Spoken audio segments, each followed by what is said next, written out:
The information in Crime Champs videos is meant exclusively for informational, educational, and general interest purposes. It should never be used as legal advice. Our videos are simply an overview of the facts as we understand them. They should not be interpreted as legal advice. We do not provide legal advice or act as attorneys. If you think you may have been the victim of a crime, you should consult a lawyer. Our videos is not meant to shock, enrage, or otherwise provoke the viewer. Our videos were produced exclusively to increase public awareness of events relating to true crime. Cleveland 911, dispatching Malawi, new police, fire, ambulance. Police. What's the address where you need the police? Cleveland, Ohio. What's the address in Cleveland, Ohio, where you need the police? 3620, it's either 3620 or 3618, a gray house. Somebody told me that it looks like there's something dead and there might be a body in there. 3620, what street? East 144. So 3620 East 144? Right. You said it's either 20 or... It's right next to 3622. It's about there in the house. It's gray, boarded up. It's just about, smell like something dead over there. So it's a gray boarded up house that's vacant? Yeah. Yeah. Front windows open, you can go up the back steps and get in the back. So it's a gray boarded up house that has a funny smell? Yeah, somebody told me there was 2 bodies up in there, but I wasn't going to look. So I just called. I'm a concerned citizen. You said somebody said there was 2 bodies upstairs? Right. And you said go through the back door up the steps? The back door of the steps so you can get in the house. What's your name, sir? Really just a concerned citizen called them, but you got my phone number because I called you, so. All right, sir. We'll get a zone car over there, check it out, and see what's going on, okay? Okay, thank you. No problem, bye-bye.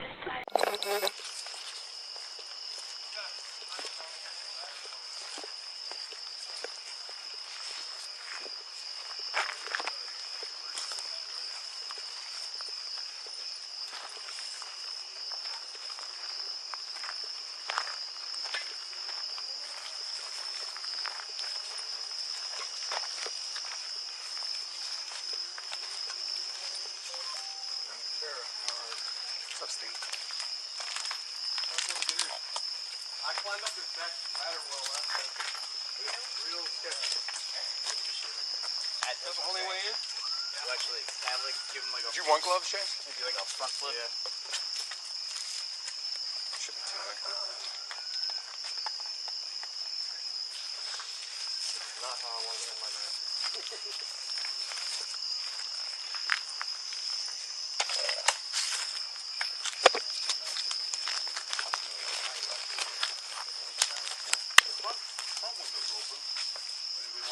Slide through with you. Check the first floor.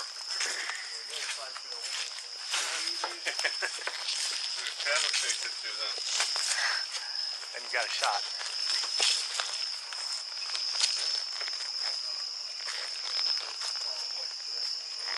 He can barely get up and step. Ain't no way I can. Time play! Yo! See here? What? See here? No, let me go in first. What do you got on Kim sitting in 121? Let the rook go in first. EMS and fire around. We even got a rook here? Forget it. Larga guys are supposed to be coming. I don't know if they can hear you, though. Yeah, first, that's you? Yeah, Mike, you already know. How sturdy is that, man? Can it hold 300? No, man, they don't hold me. No, let's not go 300. Don't hold me. You got definitely hold me. Wait, boys! Snap 2 part radio. Yeah, they got, this is a medical emergency for fire. I got a heroin OD on 123, but then farther down on the A-bell. It smells like dogs. Alright, so a couple hundred people here, some kind of party going on. I don't know if you got one open, have them swing by. I might continue on to the bad odor. Yeah. Copy that. I thought it was something good, though, because, You know what? it's been stinking over near closer to Bartlett, though. Charlie Yeah. 26 radio. Something on the street does Right. stink. Yeah. I just don't know where it's coming from. But I mean, it smells like dog in here for sure. Definitely smells. Charlie 26 radio. Can you send me a 2-man over here, please?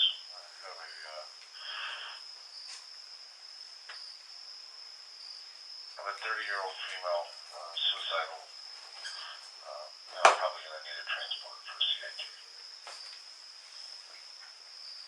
Copy that. Radio department 21. They got dog food in here. Y'all find anything? A lot of flies. 306 119. Let the rookie take it. Charlie 26 is on scene. 30-year-old female, suicidal. There's a lot of flies. Yeah. A lot of But flies. it don't smell like nothing dead, though. No, it don't. But they fresh, but... Right. I'm just hoping nothing else is crawling in here besides flies. There's like shit all over the stairs, too. Is it really? Yeah. Like shit, like human shit? Cleveland Police! If you're in here, announce yourself.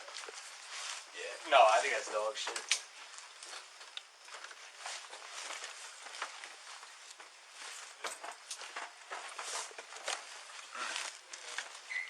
Oh, okay.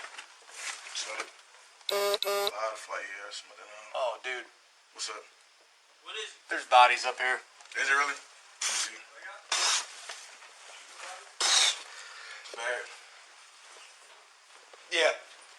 Yep.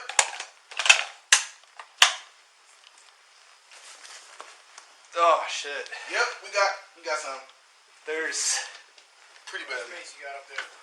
There's At least 2. 4. 4? Oh, wow. 4?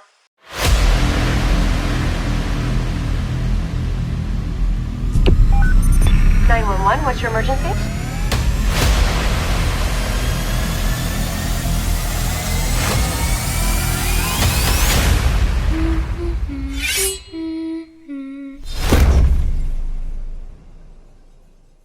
A major break in a tragic case, the murders of 4 people and an unborn baby in Cleveland's Mount Pleasant neighborhood. It's been more than 3.5 years, but police finally have someone in custody. Many wondered if there would ever be justice for those lives lost. Everywhere at 5, CNN New Yorker sat down with Cuyahoga County's prosecutor and has new details about this investigation. It's a tragedy that shocked Northeast Ohio. It's unspeakable what comes through here. This was one of the worst. All young people brutally slaughtered, all shot multiple times. And left for dead more than 2 weeks in this abandoned home on East 144th Street near Kinsman back in September 2019.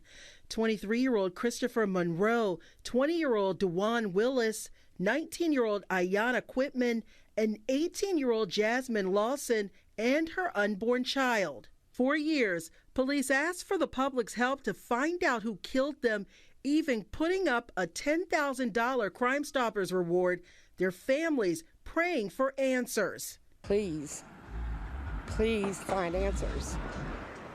Please. You shouldn't have to see your child on a flyer.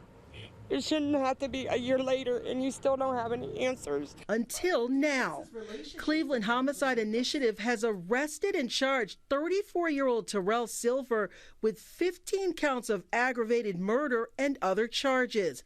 Prosecutor O'Malley says Silver shot the victims multiple times as they were laying down on 2 mattresses on the floor and left them for dead. He tells me investigators found DNA and gun evidence that links Silver to the crime. We're beginning to seek justice on behalf of the victims of this horrendous crime, and I know it had a huge impact in that community, and I hope that that community can breathe a sigh of relief that law enforcement has not forgotten, and this man is going to be held accountable. Sorry, dude. This is a real small key. You know how this works. We got fucking 100 other keys on here. Okay. All right, go ahead and sit down. I'm just gonna put this here, okay? Get your hands so it's like comfortable. Is that all right? You gonna rotate that around? Here, let's just move that up. Yeah, there. It's not gonna be. You're not gonna find a good way to sit with that unless I move it.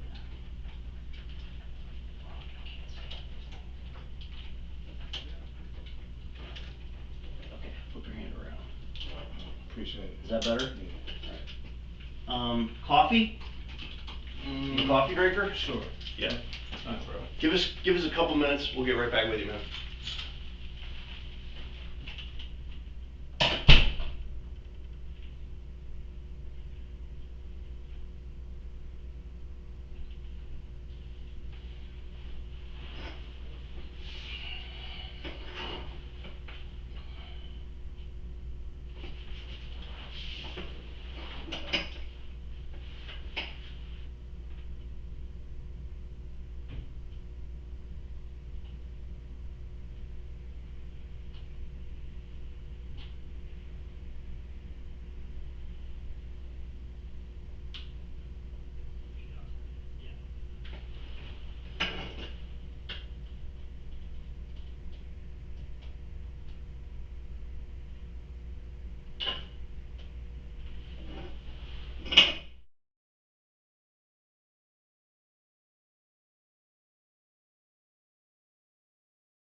Okay, do you have any dietary restrictions?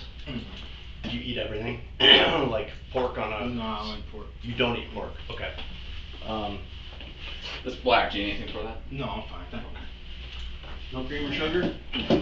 That's what I'm talking about, man. You're the first dude I've had in here that drinks their coffee like a man. That's all right. Okay? I've been up. I can't sleep in the dorm. Bro, listen, you know what? If you drink black coffee, you will always have something to drink. You know what I mean? Yeah, I agree. If you don't, it's like you're at the you know, whim of anybody else's cover. I ain't never look at it like that, but yeah, I agree.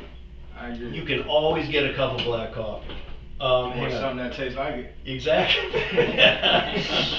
Hey, give me 1 second, man, because our coworker just ran out to Starbucks to get sandwiches because they don't have them here in the cafeteria, so that's even better. But I want to make sure he doesn't get a pork sandwich. Let's see. One with no pork. You don't got a problem if we eat pork on our sandwiches, do you? Okay.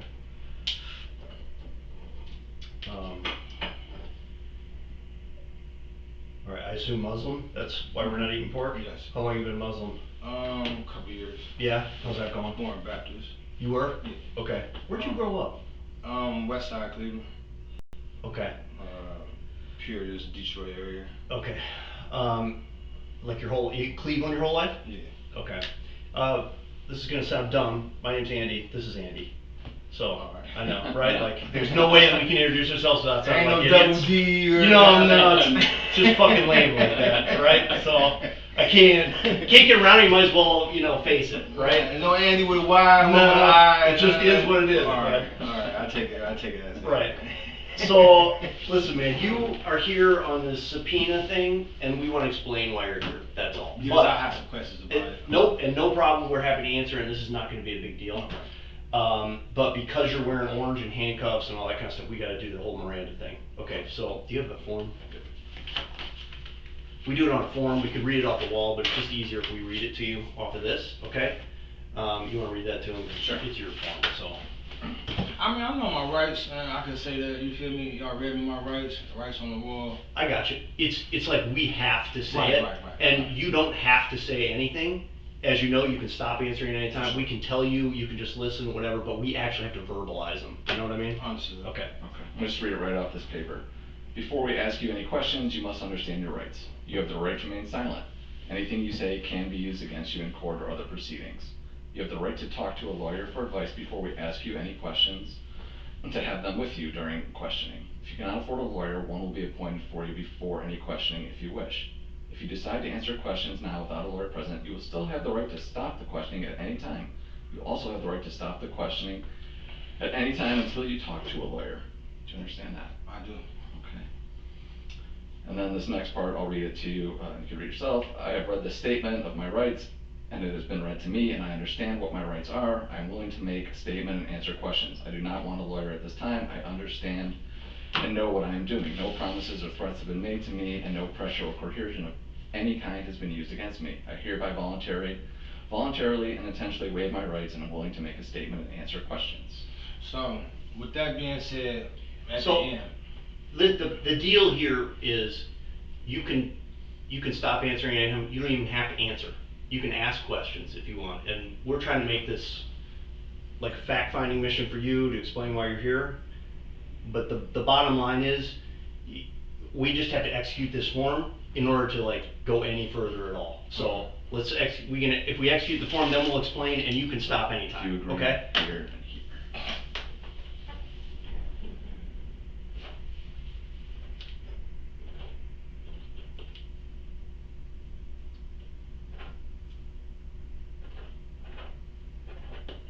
And you said West Side. You said Puritas? Yeah, Puritas, and then I moved over to the Detroit area. Where did you go to school? I went to Glenville. I went to Gallagher Middle School. Okay.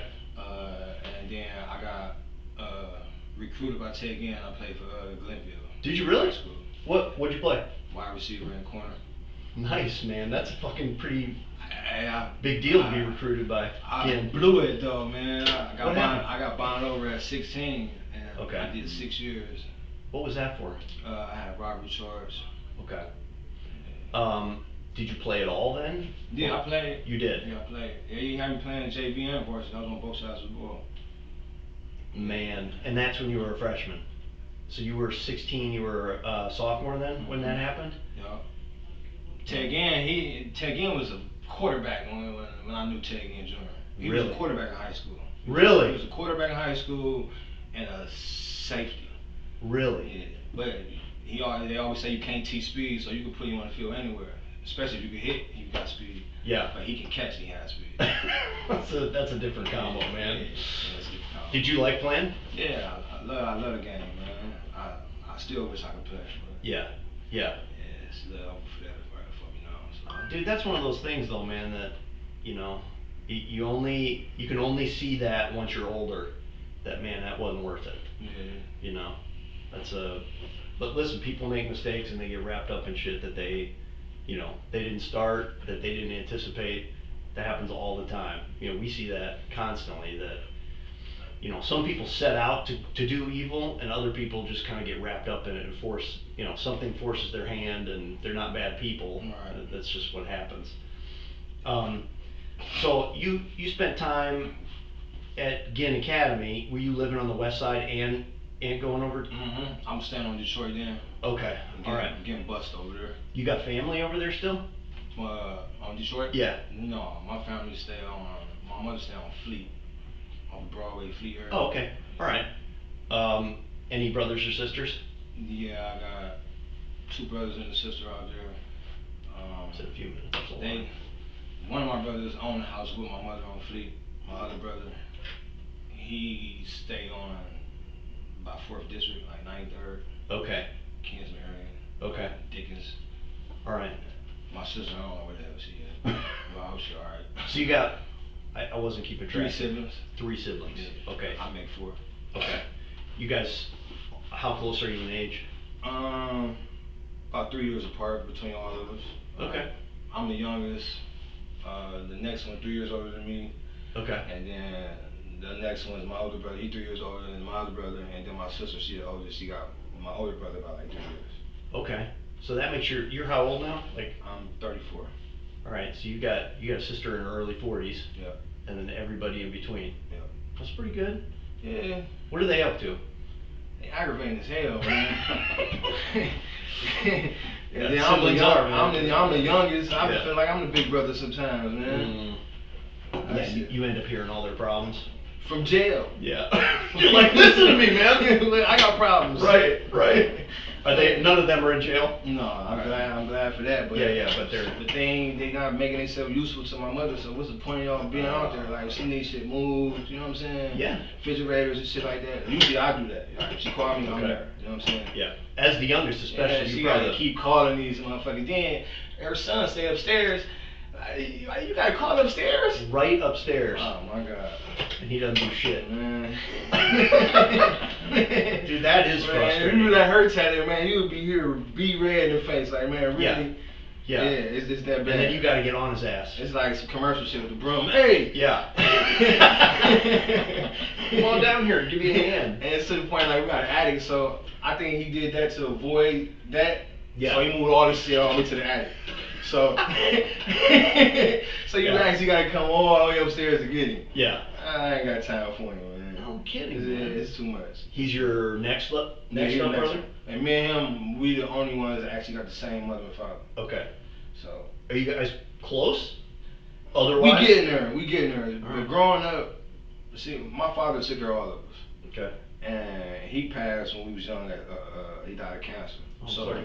we all grieved our own way. We ain't know how to grieve with that shit. Honestly, I still don't think I properly grieved to this day. I'm dealing with it now. You know what I'm saying? Yeah.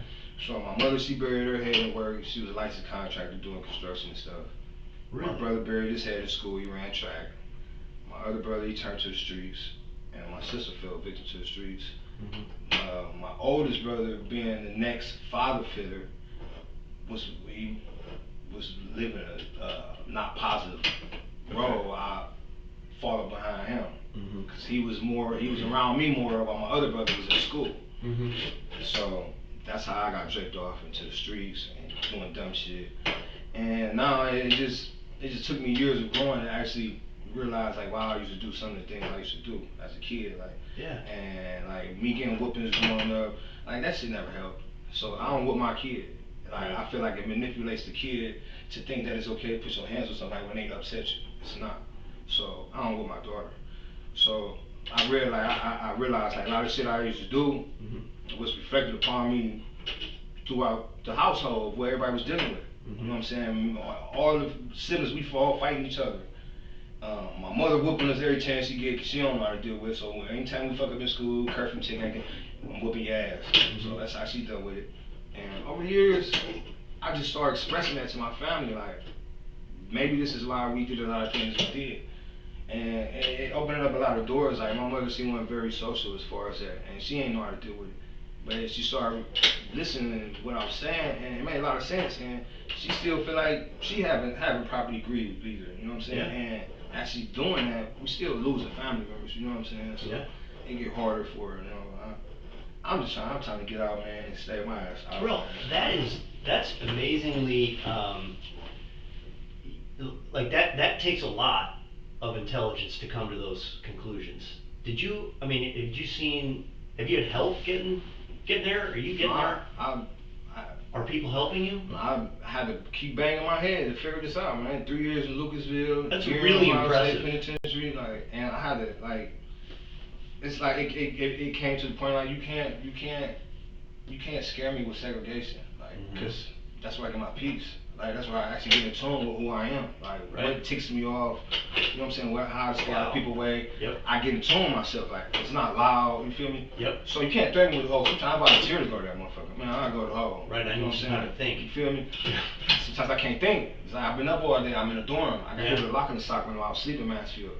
Traumatized, I can't sleep in a dorm. No. I can't, you know what I'm saying? Like, so I want to put all this shit behind me, man. I got a 7-year-old daughter. That takes an enormous amount of self-awareness to get to where you're at, you know, like a lot of reflection and seeing the different causes for the effects that you felt. I'm really impressed, man. I mean, that's a lot of growth, so congratulations for one. I'm curious because we see kids all the time, that 16-year-old you know, that made an impulsive decision and then eventually you're going to have to face consequences. And this is just from my own curiosity, as a 16-year-old, what would have been a good intervention? Like, how could people you hardly know have gotten across to you? I believe that's what I needed. Like, that was my next step. Because I was going back and forth to Orange High School. Okay. You know, you got a swim team and all that. Yeah. So they was interested. Then St. Ed started getting interested. Yeah. So, I mean, the Gann Academy, like, it was a good choice for sure. It's just, it's still in that type of environment I need to get away from. Like, I understand, like, I really need to change people, places, and things in order for me to change who I am. People, places, you feel me? I can't be like, I'm on a straight and narrow, but I'm gonna go hang with this guy who sells weed over here, knowing that I can get caught up. You feel what I'm saying? I can't take the risks no more. I can't just keep thinking for me. I got a 7-year-old daughter. She's so bright.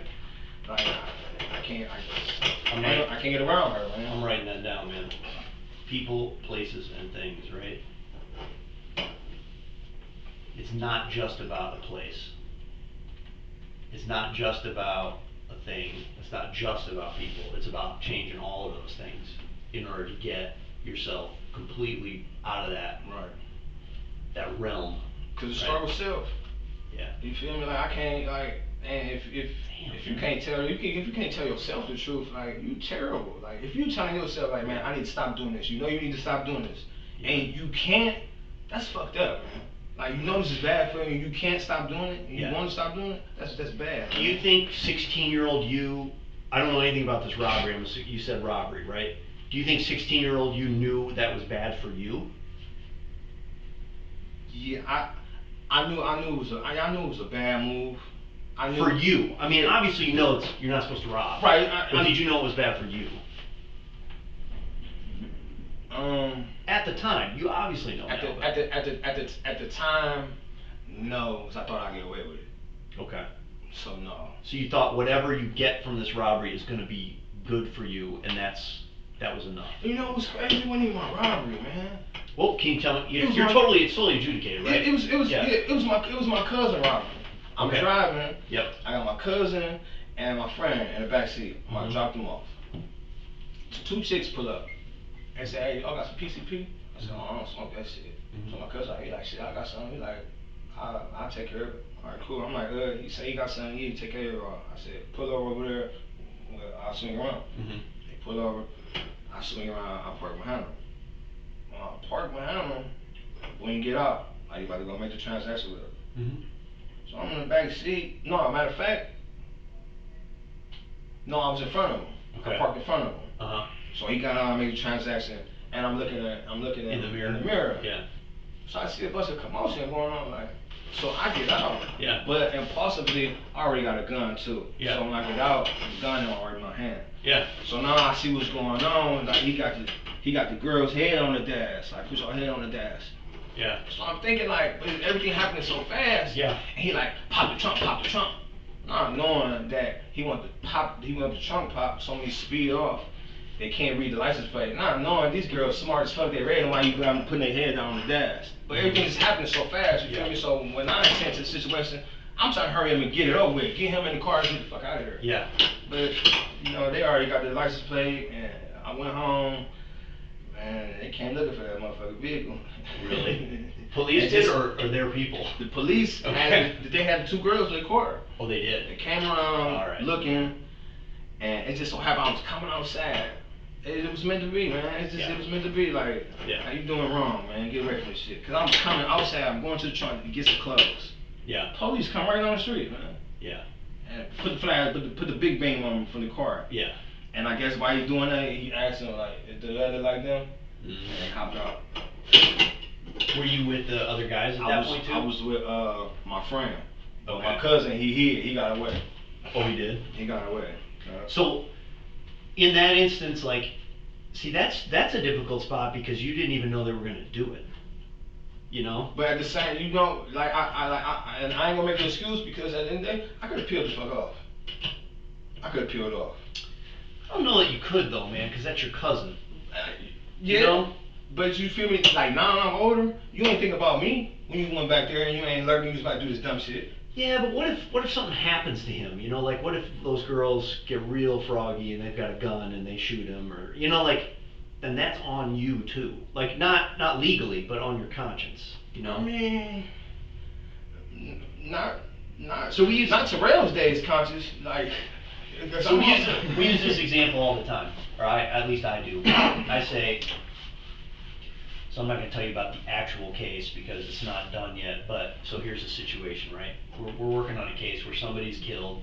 It's it looks random, essentially, you know, like nothing's taken from the person that's killed, but it's 2 young guys, and it's on video. It's not on video well enough to see their faces, but it's on video, and they approach this person, and the person gets shot and killed. And then the 2 guys leave. And that's really basically what you can see on the video. You really can't see much, but what you can see is that they don't even touch the person, right? And so it's not like a robbery, it wasn't a drug transaction, we kind of know all those facts. Right. So one of the people has come to us and said, this is what happened, and they explain it, right? And other people know that happened, and they know who's responsible and who wasn't, but they're not cooperating in that case because they think, I don't want to get anybody in trouble. But what I explain to them is this scenario: if you and I go into a convenience store, like because we're trying to buy a shell and a drink and chips or whatever, that's what I think you and I are doing. Right. That's what you think we're doing. I have a gun. You know I have a gun, but I always have a gun. I don't rob people all day long every day just because I have a gun. Right. So we go into the store. You get your stuff. I get my stuff. You're walking out. I pull my gun out and rob the store. Are you on the hook for that? I don't think you are. Right. That's the same thing that happened in our murder. Don't you like? Right. You know what I mean? Like these two guys. I kind of disagree. Tell me why. I'm gonna tell you because they're approaching together. Mm-hmm. Honestly, you approach me with somebody, and I get shot. You knew he was about to shoot me. I'm sorry. Okay, so let me add this fact. So the person that they approach, they said something that only the one guy would understand. You know, like made some comment to the one guy. And I'm like trying to keep this generic. So, right. So they say something, but again, if it's you and me, if I'm the shooter, this person says something, but you don't. It means nothing to you. It's like I said, color TV. All right, but I know what it means. Now I pull out my gun and shoot that person. And he with me. No, this person isn't with you. You and I are together. Oh, me and you together. Okay. Yep. Okay. I'm the shooter, and I shoot this person. Okay. After they said something to me. Now we were just walking down the street. Right. But all of a sudden, this person has said something to me. Now, it's not a threat. Like, they're not pulling a gun and pointing at me. What they said makes me angry, and I just shoot them. Are you on the hook for that? You're just with me. That's a tough spot, man. Isn't it? That's a tough spot. So especially when all you guys is fucking camera and people word. That's a tough spot, man. So, I guess my point in that case is we are more concerned about getting it right than we are convicting people, right? Like that's, to me, the worst thing on earth would be to have somebody in prison for something they didn't do. And in this situation, it's been proposed that we just charge both people. Like, just charge them both with murder. And then what we can do is we can see how this other person plays out and if other people will support him or not. Oh, breakfast is here. Breakfast is served. Just to make sure. I think it's marked. All right, thanks, buddy. So. All right, let's have some of this. But I want you to think about that because. Oh, awesome. Because to me, like, this is a really big deal. You know, I'm. This one says no me. Right now, I'm kind of like leading the charge on let's not charge this because. Oh, thanks, dude. Because another layer of complexity here is that both of these guys are young, right? So their brains aren't fully developed. They're the 16-year-old you. No, you know what I mean? They worse. They worse. They worse. It's scary. They're supposed to be the future, man. They worse, man. Why is that? I don't know. But it's pretty scary though, man. And they don't see nothing wrong with it, man. Like, they think this shit cool, man. Well, so yeah, please eat them. So in this scenario, I know what you're saying, that they're worse and like, you know, there's a different mindset in kids today than when you were 16, but there's also still, you know, the science is there. Their brains aren't developed. You know, they don't have the same impulse control that you and I have. They don't have the same reasoning that you and I have. They don't have the same appreciation for consequences that you and I have. Right. And imagine you're the kid who didn't know this was going to happen, one of the things people are pointing to support charging both of them is, well, he didn't come forward right away. But my argument is, okay, he's young and he doesn't appreciate what the potential implication of not coming forward is. Right. He doesn't know that, look, and you couldn't really convince the kid, I don't think, that look, if you came forward the day this happened, people would be much more likely to believe you, right? Like, this guy went off the fucking hook. I don't know what happened. He killed this person. I want to tell you everything. Right. He'd be in a better position. But this is years later. Like, we're way down the road on this thing, and we had to go to him. You know, like, eventually we put him in a position where he's like, and I'll tell you, man, he told us this is what happened. I mean, I'm just going to tell you what happened. And the thing that I think is impressive about this kid is he knows, he goes, I'm probably going to get charged with this. So now, and he's a little older now, because I told you this happened a while ago. Now he's like, I just have to get this off my chest. Like, but to me, I think that makes him look less guilty. Is that weird? You see where I'm going with that? Isn't that crazy?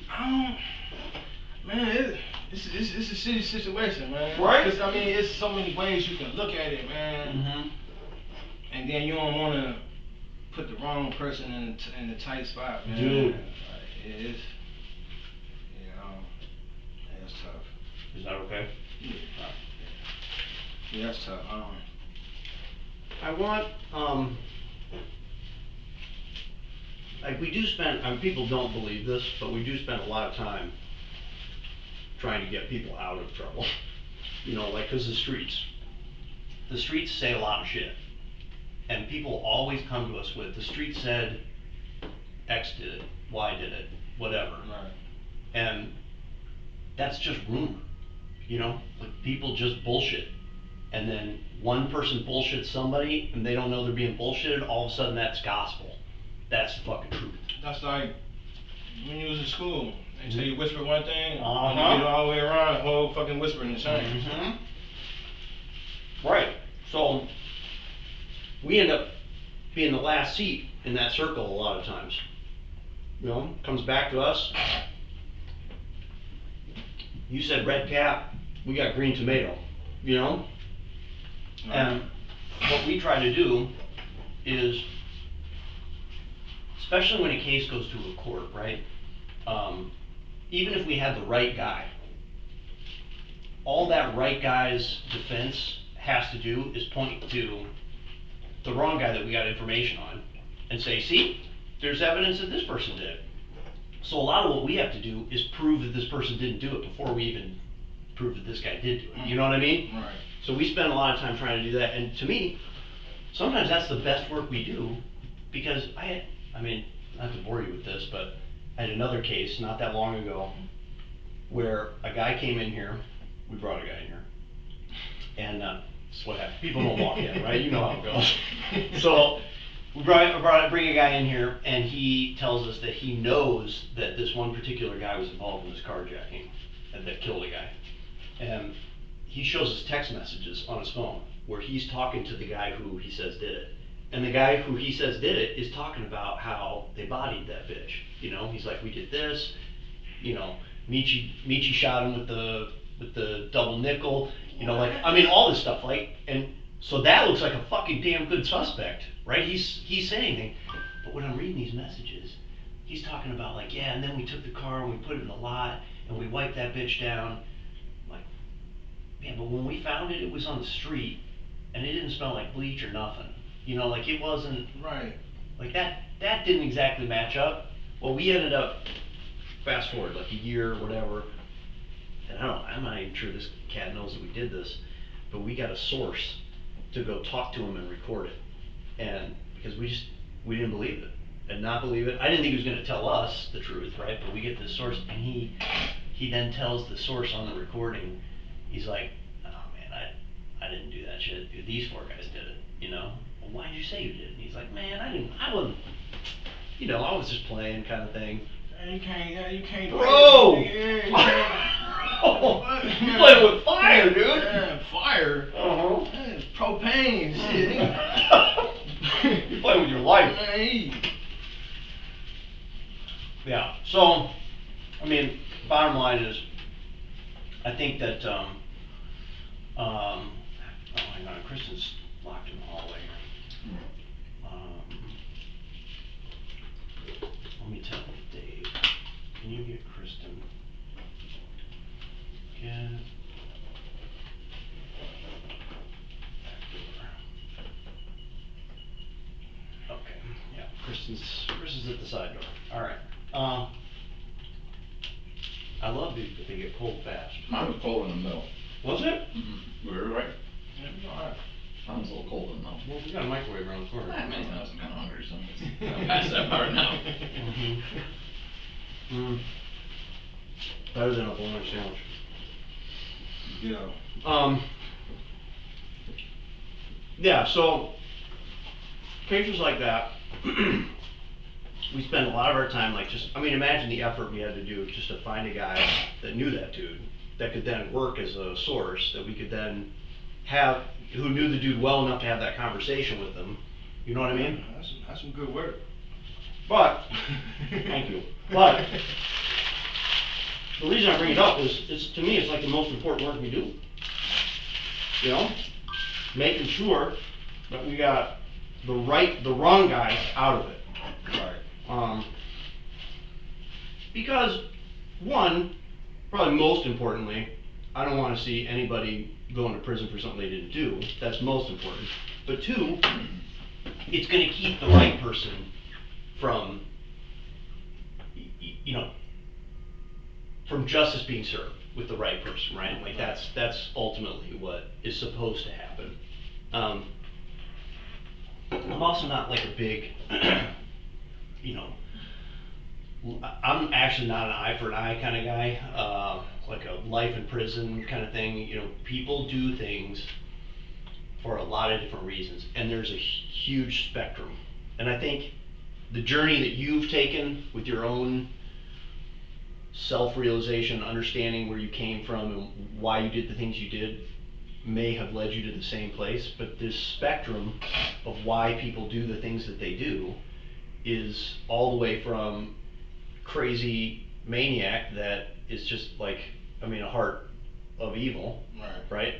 Down to, self-defense. I was just protecting myself. Big difference. But in between there is all kinds of things, right? Yeah. All different kinds of motivations, and to achieve justice, they shouldn't all be punished like the guy who is, the most evil person on earth, right?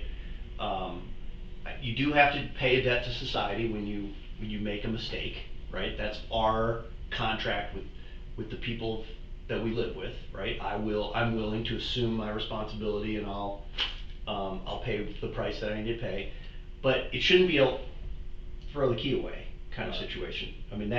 We are, as a modern society, we should be smarter than that, past that at this point. I don't think we always are, but I do think that's where we're trying to get. Right? And that's what the experience that you're having now, right? Like, I got a kid, and this is what I want to do. I've realized the mistakes that I've made and all that kind of stuff, and I want to get better. So listen, the reason that you're here and what we want to talk to you about was we're hoping you can help us. Cleveland has got, I don't know, a million unsolved problems. And what we're trying to do is just solve as many of them as we can. There was a time, I know you grew up on the west side, but there was a time you were living over on the east side, right? Mm-hmm. Okay, what years were you living over there? I came home from prison in 2012. Okay. I've been with my mother ever since on the east side. Okay. Your mom's on the east side now? Uh-huh. Broadway Fleet. Okay. 50th. So you were on the east side 2012 to when you went to prison on what you're there now on? No, I went back to prison.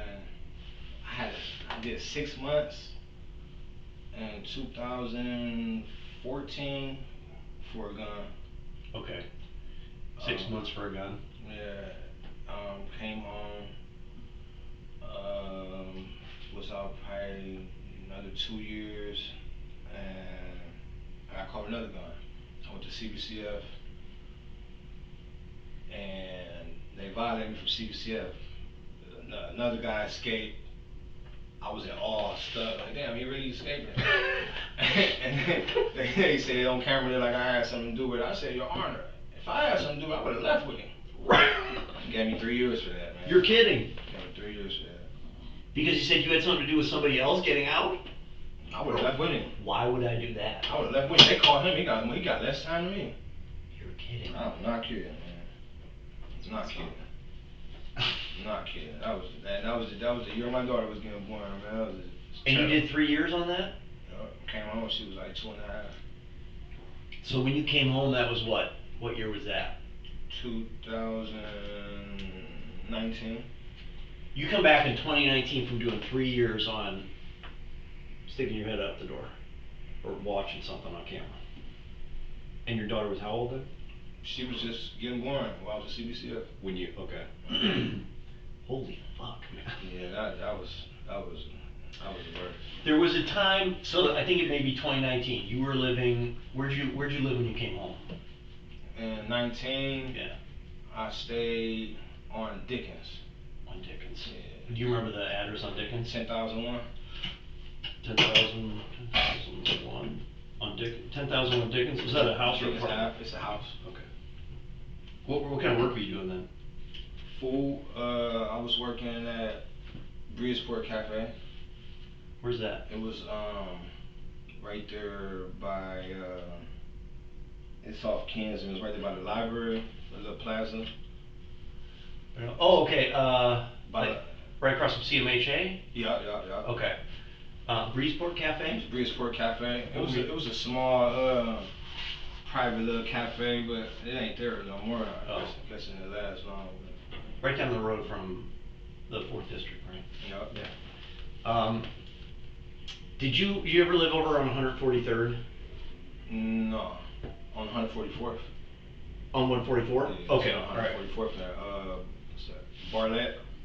Okay. Well, what's the address on 144? Do you remember? It's all right if you don't. 338.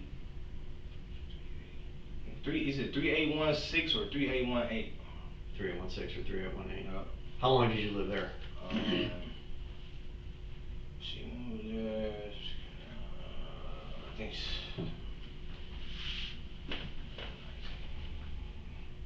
probably like 3 years. Okay. I had got CMHA, and I had a place on 98th and Union. Okay. In a high rise. I forgot the name of the high. I forgot the name. I know what you're talking about. It's the one high. Yeah, it's the only high rise. Right. Yeah. So that's a CMHA housing on Union. That place. I'm going to digress again, just because it's interesting to me. But have you ever affiliated with the Crips or anything like that? Do you know any Crips? There's a Crips hangout spot over there. What? And you know what? It may be more recent than your time out there. You know what I mean? Because I had the exact same reaction you did. Like, Crips? What are you talking about? You know there are actually quite a bit.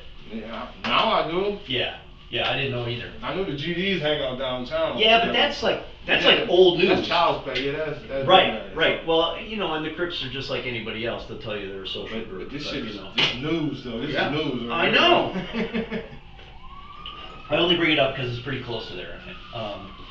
So when you get that housing, 98th and Union, were you just kind of split your time between the place on 144? No, I was staying there. Oh, you were? Yeah, okay. So that's where you moved to after 144? Mm-hmm. You weren't ever living at these two places together? No. Okay. When I moved, when I had got my CMHA, my mother sold the house on Bartlett. Oh, she owned it? Yeah, and she, okay. And the one she in down there on Fleet is on.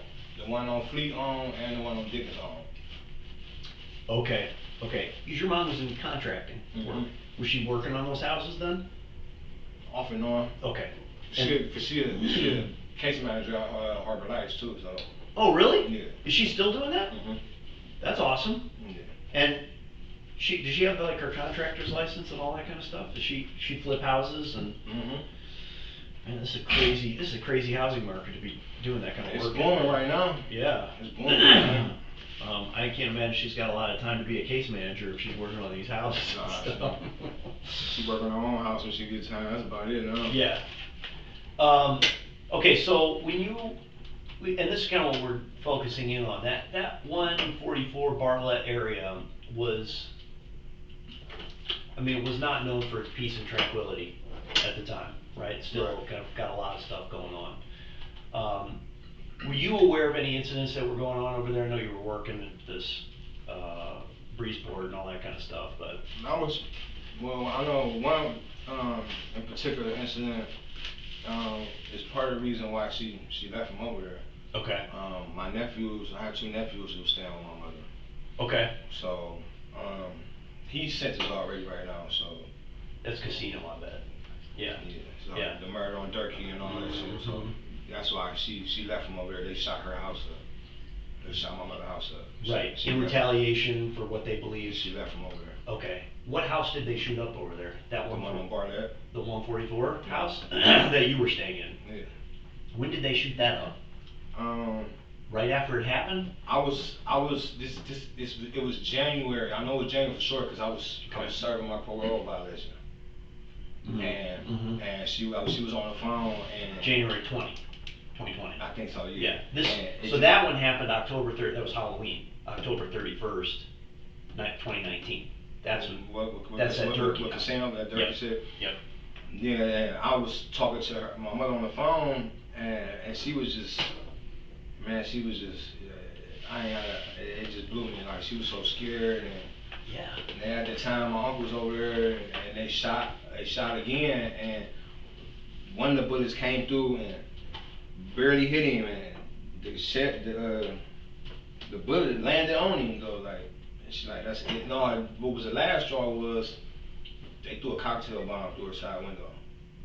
Yeah, she got the fuck out. On the same house you're talking about. Yeah. So they shot at the house. They shot at your uncle.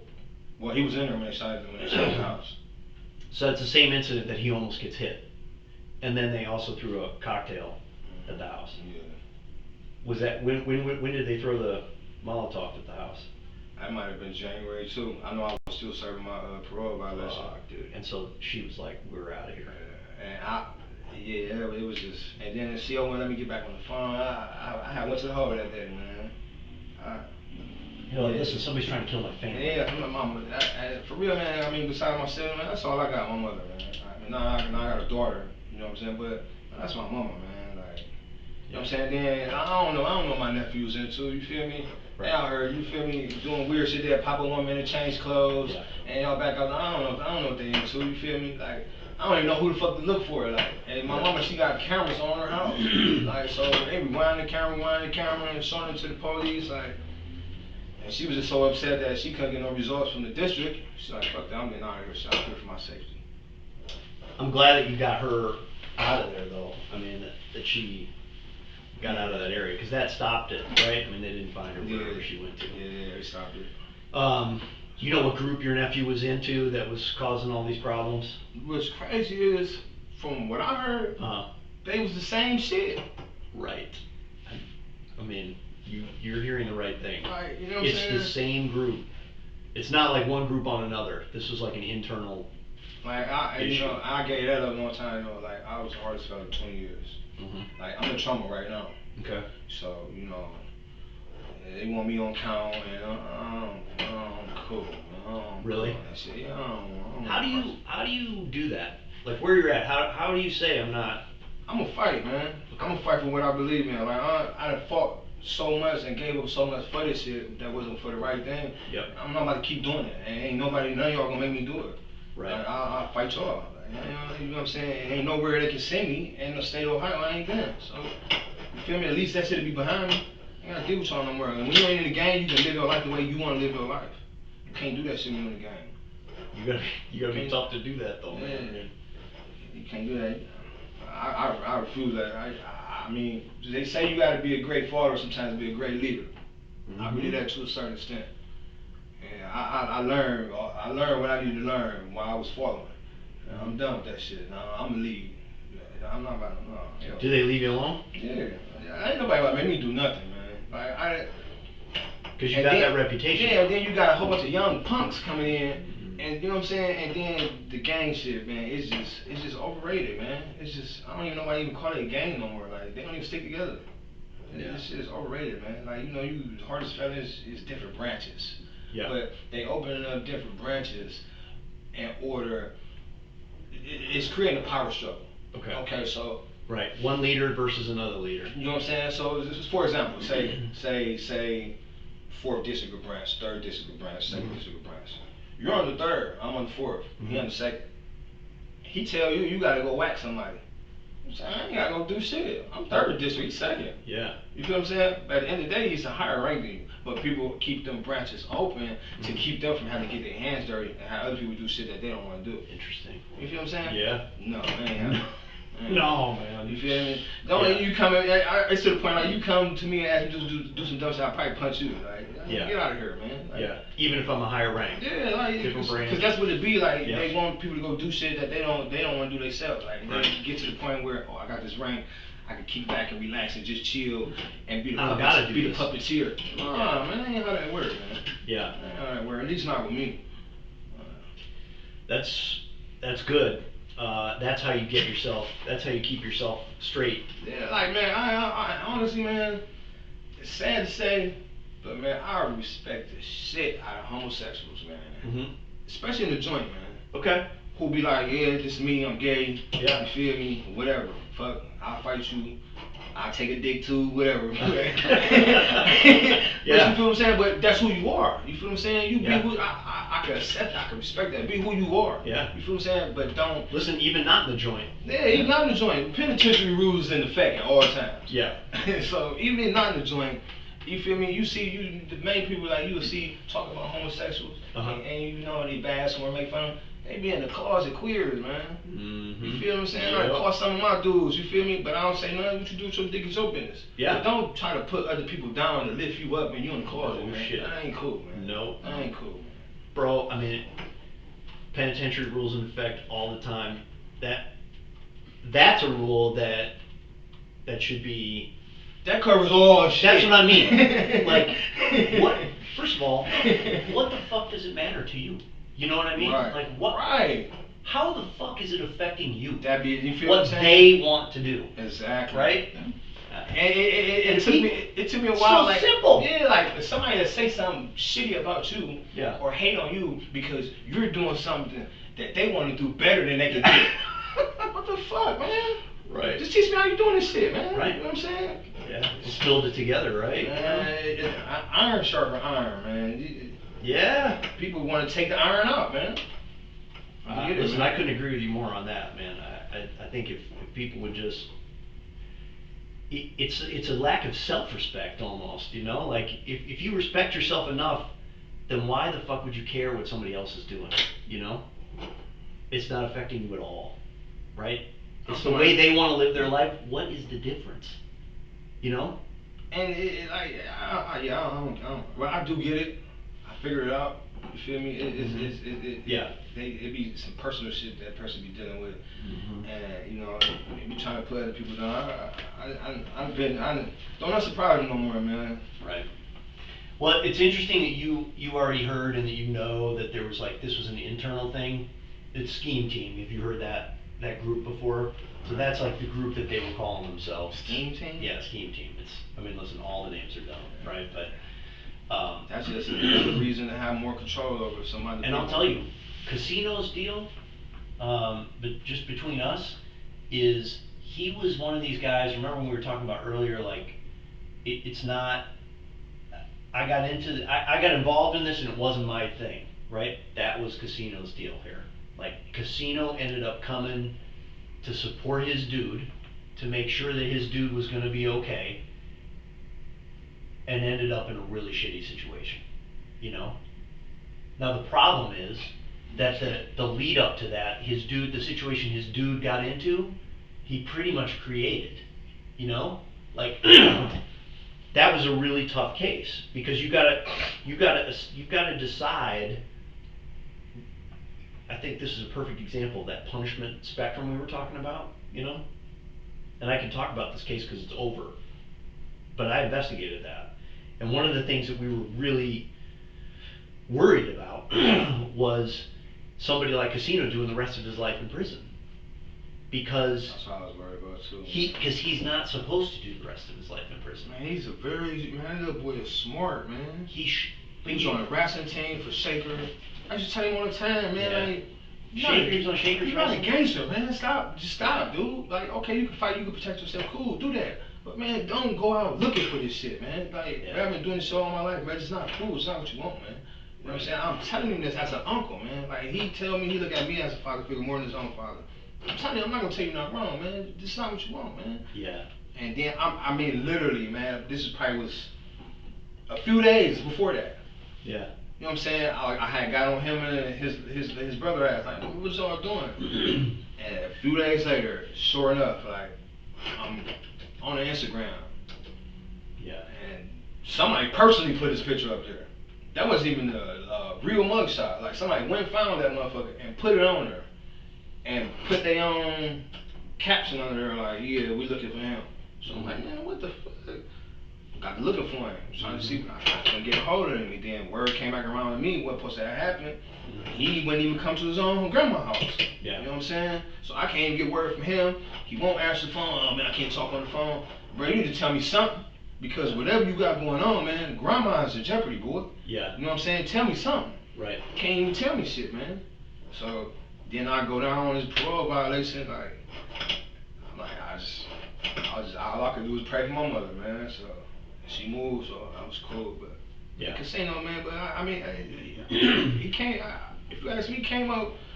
He got a good deal, man. He did. And listen, he's gonna pay his debt, but he's not going away forever. And he still come home at a reasonable age and get his shit together. Exactly. And if he's anything like you, he can use the time that he's in there to figure out what's going along. So it's almost like, dude, big time out here, reset so that this doesn't just continue to happen.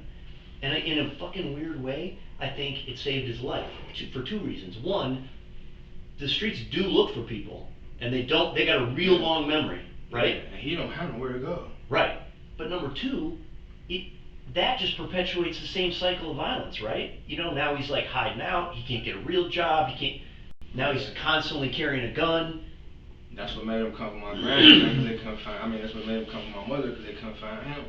Yeah. You know what I'm saying? Like, so I'm like, man, whatever you got going on, man, you need to go nip that in the bud, man, because they ain't finished with you. Right. You know what I'm saying? And they absolutely were not. Like, that cocktail bond, that, like, all I could do was imagine, because I'm over the phone, but like, my cocktail, what the fuck is this, a mob hit? What the fuck? Right. That's serious, right? Did the house go up, or did they? It just so happened my brother, he was just falling asleep on the couch, and it woke him up. The flames. And he got it put out. Caught on fire. He put it out. Holy shit, man! That could have been terrible. Yeah, I mean, can you imagine a worse way to go than dying in a fire? I can't. Yeah, I can't, man. No. So I do think Casino did fine in that situation, and the other guy that got convicted in that, I don't know, did you know Keandre? That the one called Bones? Bone, yeah. Did you know him? No. Alright, so like, again, I think he is getting the appropriate kind of sentence, but that was the problem, you know? Like, he went into somewhere where he knew that shit was gonna go south. I keep calling it premeditated self-defense, which means he knew they were gonna try to rob him, and he went in anyway, and he waited for them to make a move. Oh, it was supposed to be a robbery. Mm-hmm. I didn't know that. And so the kids that died, I mean, listen, they're on the hook too. They were the ones that were going to start this robbery. I'm not saying they deserve to die. Don't you know, like, that's never what I'm trying to say. You read what you sow. But look, man, where's the line between I get to protect myself and I'm not going to let that happen to me. I'm not going to let them take my gun and kill me. Right. Right? So I'm allowed to protect myself. But if I know that's going to happen, and I go in there anyway, and I bring my buddy, and I tell him, like, bro, when this goes south, we're shooting our way out of there. don't go in there. Right. What the fuck you going in there for? Right. This is like scary. We don't go in here. Right? No! And that's on casino too, man. They're gonna do what? No, we ain't going in there. Yeah, ain't going in there. So you can't say that he's not responsible for something. You know, Right. he's responsible for himself for making that decision, but he's also young. That's why I say people pay the things, man. I know. Feel what I'm I saying? wrote it down. If he Man. ain't had the dope, Yeah.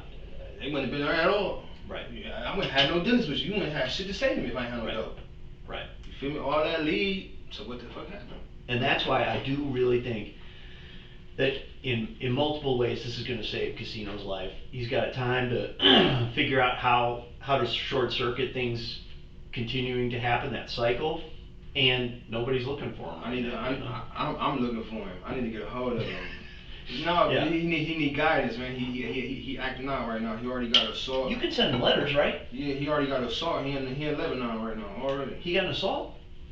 Do you have his SO number or his inmate number or I anything? gotta go on. I gotta get you offline. We'll get it for you. He under Reagan Tokes law, right? Yes. Yeah. Yeah. He needs to sit his ass down. Yes, he does. All right, so we'll get you his inmate number to help. I mean, that you need that, right? To write him. Yeah. You got it? I probably won't write it until I get back to Trumbull anyway. Okay. How about, all right, so that was a big deal that happened over there in 2019, October 31st. Anything else that you were aware of happening over there? There's all type of shit going on there. I know. Anything else you can think of? What the fuck is his name?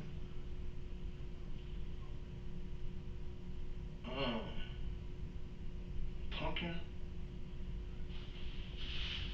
This probably was before that though. Okay. I know they found Pumpkin dead on 144th. They found them little kids dead on 144th. What's that little kid? I think they was grown, but I think it was young though. Okay. Who's Pumpkin? Pumpkin, he stayed on 144th. I know he used to sell dope, and I think they had robbed some Jamaicans. And the Jamaicans know they weed, man. Listen, this is not the first time I've heard Jamaicans, and actually, the scheme team guys, there's a Jamaican connection there. What is the deal with the Jamaicans in that area? Did you ever deal with them? I know, like, as far as like the chain of command with that Jamaicans, it's difficult. You gotta find a Don Dada, the shop caller. I ain't looking for him. Okay. So there is a guy? Yeah. What's that guy's name? I don't know. Okay. So there's like a head of the Jamaicans, and is it a pretty tight group? I would assume so. Okay. You never had any dealings with them? I know how they move though, like, so I knew like them stealing that weed, like they know they weed, and you can rob somebody with some weed then sell it. Do you know? Okay. This, I think, is one of the things I want to ask you about. So you know about the scheme team kids stealing the weed from the Jamaican? No, this is supposed to have been Pumpkin. Oh, Pumpkin. Yeah, okay, and that's why they whacked him. Yeah, they had found him dead. Do you have any idea what Pumpkin's real name is? I don't. It was in 2019 though that this happened, or early 20. No. Probably like 18. 18. Yeah. And he was involved in stealing weed from the Jamaicans. Mm-hmm. Okay. Because there's also this. It wasn't Casino, because I don't think Casino wasn't real tight with the scheme team guys. He was a weed supplier / a friend of Casino or Keandre's, but there are scheme team guys that did a home invasion of a guy that was selling for the Jamaicans, and then ended up. I mean, it's a long story, but a kid ended up getting killed over that. It's these scheme team dudes. I know, man. I know. Well, Harvard. Oh yeah. It's the Harvard area. Yeah, Jay Park. Yes, exactly. Yeah. Okay, so Pumpkin, this is a body found. He stayed on 144th. Was he killed over there? They found him over there. Okay. And the word on the street, at least, is that was because he stole weed from him. Did he steal with anybody else, or? No, they only found him dead. Okay. And then the kids. I think you're talking about the 4 kids in the vacant. I think one of them name was Chop. Okay. Yeah, I think they called him Chop. Okay. What do you know about that? Not much. I know he was beefing with some dudes on 144th. Okay. But man, them little dudes, you know what I'm saying? They had situations with everybody. Like if a crackhead didn't want to buy their dope, they shoot at him. You feel what I'm saying? Dumb shit like that. Like that's I don't know. So then you feel me? You got a big dope boy on 144th. Okay. He caught a gun charge. Well, rather we paid his bond or not, he got out. So now when it comes to shit like that, you can't just say somebody's snitch. You ain't got no paperwork. That nigga's you killed. You know what I'm saying? You ruin that man's reputation. You a big dope boy. You saying you're a snitch. You know what I'm saying? So that caused a conflict with him and a dude named Snake on 144. Oh, you feel what I'm saying? Yep. So they had their little situation, whatever words, but from my side, nothing ever escalated from it. You feel what I'm saying? I was still seeing both of them every day. Okay. You know what I'm saying? Oh, you knew Snake and Chop? Yeah, I still see them every day. Like, okay. And like, it didn't seem like much, you know what I'm saying? But you know, people still was talking like, oh, they ain't saying he a snitch, he's saying he a snitch. Who was saying who was the snitch? They were saying that Chop was saying that Snake was the snitch. Okay. Because he came home? Because he came home on gun case. I got it. You know what I'm saying? Like he shouldn't have been coming home quite as quick as he did. Right. Okay. But you can't just you gotta have some you gotta have some proof. You come to the streets like that, you gotta have some proof, man. And then you're saying Chop, because I do know this, would shoot at crackheads on the street just like from the house. Yeah, this is dumb shit. Dumb shit though, like you feel what I'm saying? You can hit anybody, man. Like right. So Snake and Chop had beef, but they weren't really talking to you about it constantly. No. It wasn't like yeah, because I wasn't friends with neither one of them. I mean, quite as kept, I buy a little dope from Snake. Okay.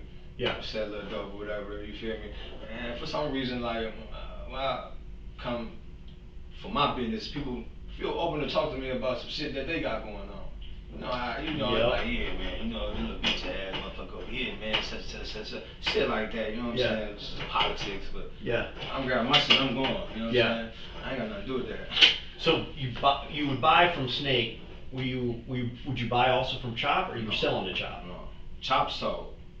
Okay, so but he was getting his shit from somebody else. I got it.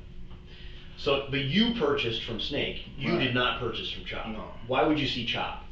You mean Chop was selling in the same area. Got it. Okay, so he bought from somebody else, and then you guys are both selling in that area.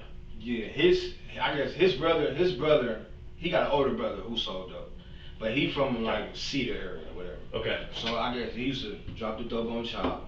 Okay. And be like, give it me when you get done. You know what I'm saying? Yeah. Shit. That was his supplier. That was his supplier. Uh-huh. But Snake, you feel me? He's so called like trying to be territorial, like this is 144, this is my shit, like you know, you stay on the third, you know what I'm saying? Right. So they got the bumping heads about that. Like, come on, man, the fucking fourth right here, the third right here, man. You really gonna tell you can't come over here, man? Yeah. You looking for trouble, man? Come on, man. You just like knock this off my shoulder. Come on, man. Like these beans out here. You feel me? So they'll be coming back tomorrow. You know what I'm saying? Like, I'm like, man, I just didn't get somebody, man. There's enough money out here for everybody, man. Like, no doubt. You feel what I'm saying? Like, I ain't, you know what I'm saying? Because I had a job, so I had a job too, so I ain't out there all night. You feel me? Yep. I make my couple of dollars, shit, I go in the house. I gotta go to work tomorrow. You know what I'm saying? Yeah. So, did it seem to you like Snake was, I mean, you used the term territorial, but was he really pissed about this? No, that's why I say like when I see both of them, it didn't really seem like much. You know what I'm saying? Like it was tension. You feel me? Yeah. Like fuck you doing over it? What you doing over it? What you doing over it? Like it wasn't not like that. But you can catch the glances and the stares, the suspicious and the mysterious looks. You know what I'm saying? Yeah. It's shit like that. You know. Yeah. Things that go without being actually said. For sure. Especially when you already know it's something in the area in the neighborhood. So. Yeah. Did you ever see the two of them together talking? No. Okay. Is that they weren't going to get together? Yeah, I ain't. They weren't friends. Yeah, they weren't friends. Okay. Yeah, they weren't friends. Like I mean, we weren't friends either, but I could approach it. You feel me? None of us had a personal situation, so I mean, I was neutral. Like I can go talk to Snake and I can talk to Chop. You feel what I'm saying? Why wouldn't Snake have a problem with you selling in that neighborhood? He ain't know I was selling at first. Okay, but you're actually buying from him. Right. I forgot about that for a right. second. Okay, so, when he's pissed that Chop is selling in the same area that you're selling his dope. Did he ever tell you to get Territorial with Chop? Like, man, this is all. Maybe because I was spending with him. Okay. But Chop, like, me and he was in the same lane pretty much, like, small time dealers. Okay. You feel me? We weren't suppliers, you feel me? So, he sold his little shit, I sold my little shit. My dope was better than his though. Oh, really? Yeah. So, okay. He sold his dope, he make the crackheads go, ooh, because it's a big rock. Okay. But there's hella soda in there, you know what I'm saying? Okay. So, after a while, Snake, you throw his little salt in the game, like, man, y'all buying that bullshit ass dope, let's blow up over here, come over here, we got the good shit over here. Yeah. You feel me? It's promotion, man. Yeah. You feel me? So go back and forth about that, but it wasn't never really, like. Yeah. It come to certain points and times where I be like, man, Snake, I said to myself, like, Snake, you a bitch. Yeah. Because you talking all this shit like you upset about him, but when you see me, you don't say nothing to him. So this is what I'm thinking to myself, like, man, you a bitch, I ain't gonna do nothing. Yeah. Let me get I'm gonna get up out of here, you feel me? Yeah. That's all it was to me, you know what I'm saying? It's just politics. But then he ended up dead. Yeah. It became more than politics. Everybody looking like, well, he had a situation over here, he had a situation over here, he had a situation over here. Yeah. What do you think? I don't know. I mean, you had to think on this for a minute. I thought about for why it's on my street. Yeah. It's on my street. Yeah. So. I don't know, man. They thought I did it for a minute. Who did? I don't even know him. They was looking for me though. Who was looking for you? I think it was his brother. Not the police, but the streets. Yeah, but like, I gotta be careful how I move because motherfuckers looking for me that I don't even know who to look for. Why do they think you did it? Yeah, you were cool with them. You feel what I'm saying? Yeah. Like we weren't friends, but we weren't enemies either. You feel what I'm saying? Yeah. Like so, I don't know, man. Like we had little words, like, but like he was a little dude too, like so, and he was like 20. Okay. You feel what I'm saying? So, like I said, I was like, man, alright, whatever, dude. Yeah. And keep it pushing, but I've heard he's kind of an asshole. Yeah, he is. Yeah. He is, but he pick his shots at the right time. You feel what I'm saying? Okay. Alright, he ain't gonna just, alright, you got a 40 on your waist. He ain't gonna just pull up and talk some crazy, greasy shit. You don't know damn what kind of gun he got on his hip. Okay. You feel what I'm saying? He's smart. He's smart. You know what I'm saying? Yeah. But he talk his shit. Everybody talk their shit. Yeah. You know what I'm saying? I'm gonna keep walking. You can keep talking that shit. Yeah. You know what I'm saying? You said you guys had words. What would you be arguing with him about? Cause it was a house on 143rd. Okay. And that's where I stopped and I cut my shit up real quick. Okay. And leave. Yep. And he came in there. The dude whose house it was, he already okayed it. You feel me? Mm-hmm. So he came in there. I didn't even know him like that for real. Chop came in there. And he got the grilling dude. Like, what the fuck? Why he in here cutting this shit up? This, that, and third, woo, woo, woo. So, I ain't feel it was needed to say nothing. You feel what I'm saying? I paid my dues to be here. This ain't my house. You explain that shit. You know what I'm saying? So, he got to explain it. So, I explained it. I'm getting my shit together. Don't say nothing to me. You ain't got nothing to say to me. This man's house. I'm getting my shit together.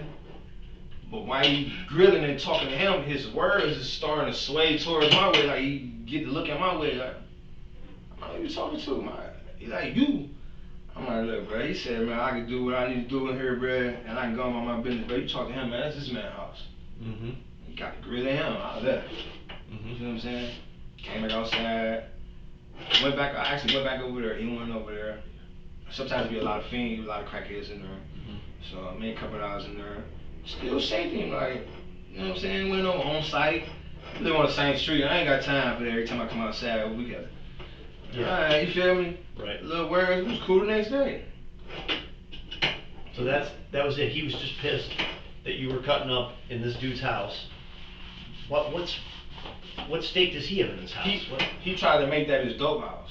Okay. But see, the way the guy whose house it was, his name was L.A. He told me like the way his approach.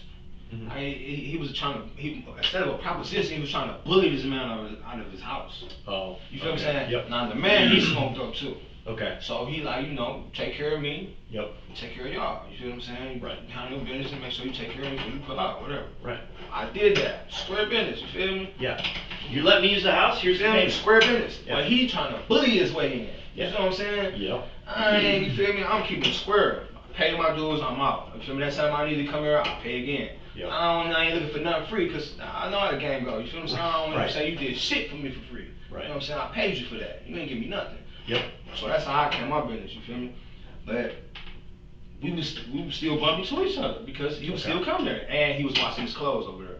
You feel what I'm saying? Okay. But you can't come at me about none of this. That's this man's house. Yep. You feel what I'm saying? Was he living there at the time, LA? Yeah. Okay. So it wasn't a vacant? No, it wasn't vacant. Okay. He's got a washing machine and all that kind of shit. Yup. Wait. No, he ain't have a washer. Wait. He's washing his clothes, maybe in the sink. I don't know. Yeah, but Whatever. it wasn't vacant. It was. Yeah, he was living. Yeah, it was full basement, fridge, all that type of shit. Okay. So a dude lets you cut your stuff up there. You get it from Snake. You take it there. You step on it. Then you take it out, sell it. But you're hooking up LA on the way out the door. Chop, on the other hand, is trying to tell this guy, this is my territory, I'm going to do what I want here, without paying the piper. And you know what? And he was getting it off. You feel what I'm saying? But when I come around, like Chop don't be there no more. Okay. And LA complained to me like, man, but you ain't doing nothing about it. This your house. Yeah. You know, this your house, man. Like you ain't gotta let nobody in this motherfucker. Like, you right. know what I'm saying? This is your house, bro. Like, you feel what I'm saying? You ain't gotta let that man in here. Like, right. I pay you every time I come in here. Why the fuck he ain't gotta pay? You know what I'm saying? Yeah, that's infuriating. For real, you know what I'm saying? Right. So shit, now I'm starting to feel like I ain't gotta pay. Right. But I still pay though. You know what I'm saying? Because your problem then is with Chop. It's not with LA. Yeah. I'm still keeping square because I don't want to let the way he treating you dictate the way I do my business. There you go. You feel what I'm saying? So how soon or how close to that was Chop killed? Like, what's the timing difference there? I have to say probably some months, maybe. Okay, a couple months or so. Yeah, I can't be too sure. Did you guys ever get to the bottom of that issue, or was he still bullying this LA guy right up until he was killed? No, he stayed away for a minute. He did. He stayed away for a minute. Okay. But then he just never came back. Okay. And then LA, this was crazy. LA was walking towards Barlett, 143rd Barlett. Uh-huh. He come back in the house. I'm like, man, what the fuck is that smell, man? Man, you smell like shit. Yeah, man, it smell like dead body over there, man. I'm like, where? He's like, over there. I'm like, man, you smell like shit, man. And I think he was in there around them bodies, man. Really? So you could smell it on LA? I could smell it on him, man. I could smell it on him. And then they said, and then I believe it. He was up there looking for crack. Oh. Okay. Because he bought from Chop. So you think he went into the house? I know what he did, man. He smelled straight like. You could smell it. I could smell it, man. But I didn't want to test it. You feel what I'm saying? For sure. But I smelled it like I never been up on a body to be like, ugh. But I knew like, what the fuk, man? Yeah, like you just bad. climb out a fucking sewer, man. You feel what I'm saying? Then days went by, and then he said it again. He like, man, I got a good body over there, man. And I think him and Isha, I think him and Aisha made the call. Okay. It was like, man, I think it's a dead body over there. They're the ones that told police. Yeah. About it. LA and Aisha. Okay. Yeah, I believe they made the call. Who's Aisha? She smoked dope. She just be over there. Okay. But she was. I think I had synced her in the nose. That's how I knew her. Oh, really? That's how I knew her for. Now you know in the streets people don't be having. That's another reason why motherfucker gotta change people, place, and things. Cause I get pulled over and they be like, "What's his name?" I don't even know his real name. Right. You feel what I'm saying? His name DJ. DJ. You feel what I'm saying? That's how I knew her real name. What is her real name? Damn, I just said it. Aisha. Isha. Oh, do you know her last name? No. Okay. You're just saying from the news you saw that it's Aisha. Yeah. And she goes by Isha? Yeah, Aisha. Okay. So they're the ones, LA and Aisha make the call to police to tell them, and that's when they find the bodies? When they... I'm not sure if it was exactly, if they came right then and there or they did it right then and there, but I know they came based off of they called though. I got you. But do you know LA's real name? His name is man. I know his last name, man. I know his last name, Chambers. Damn.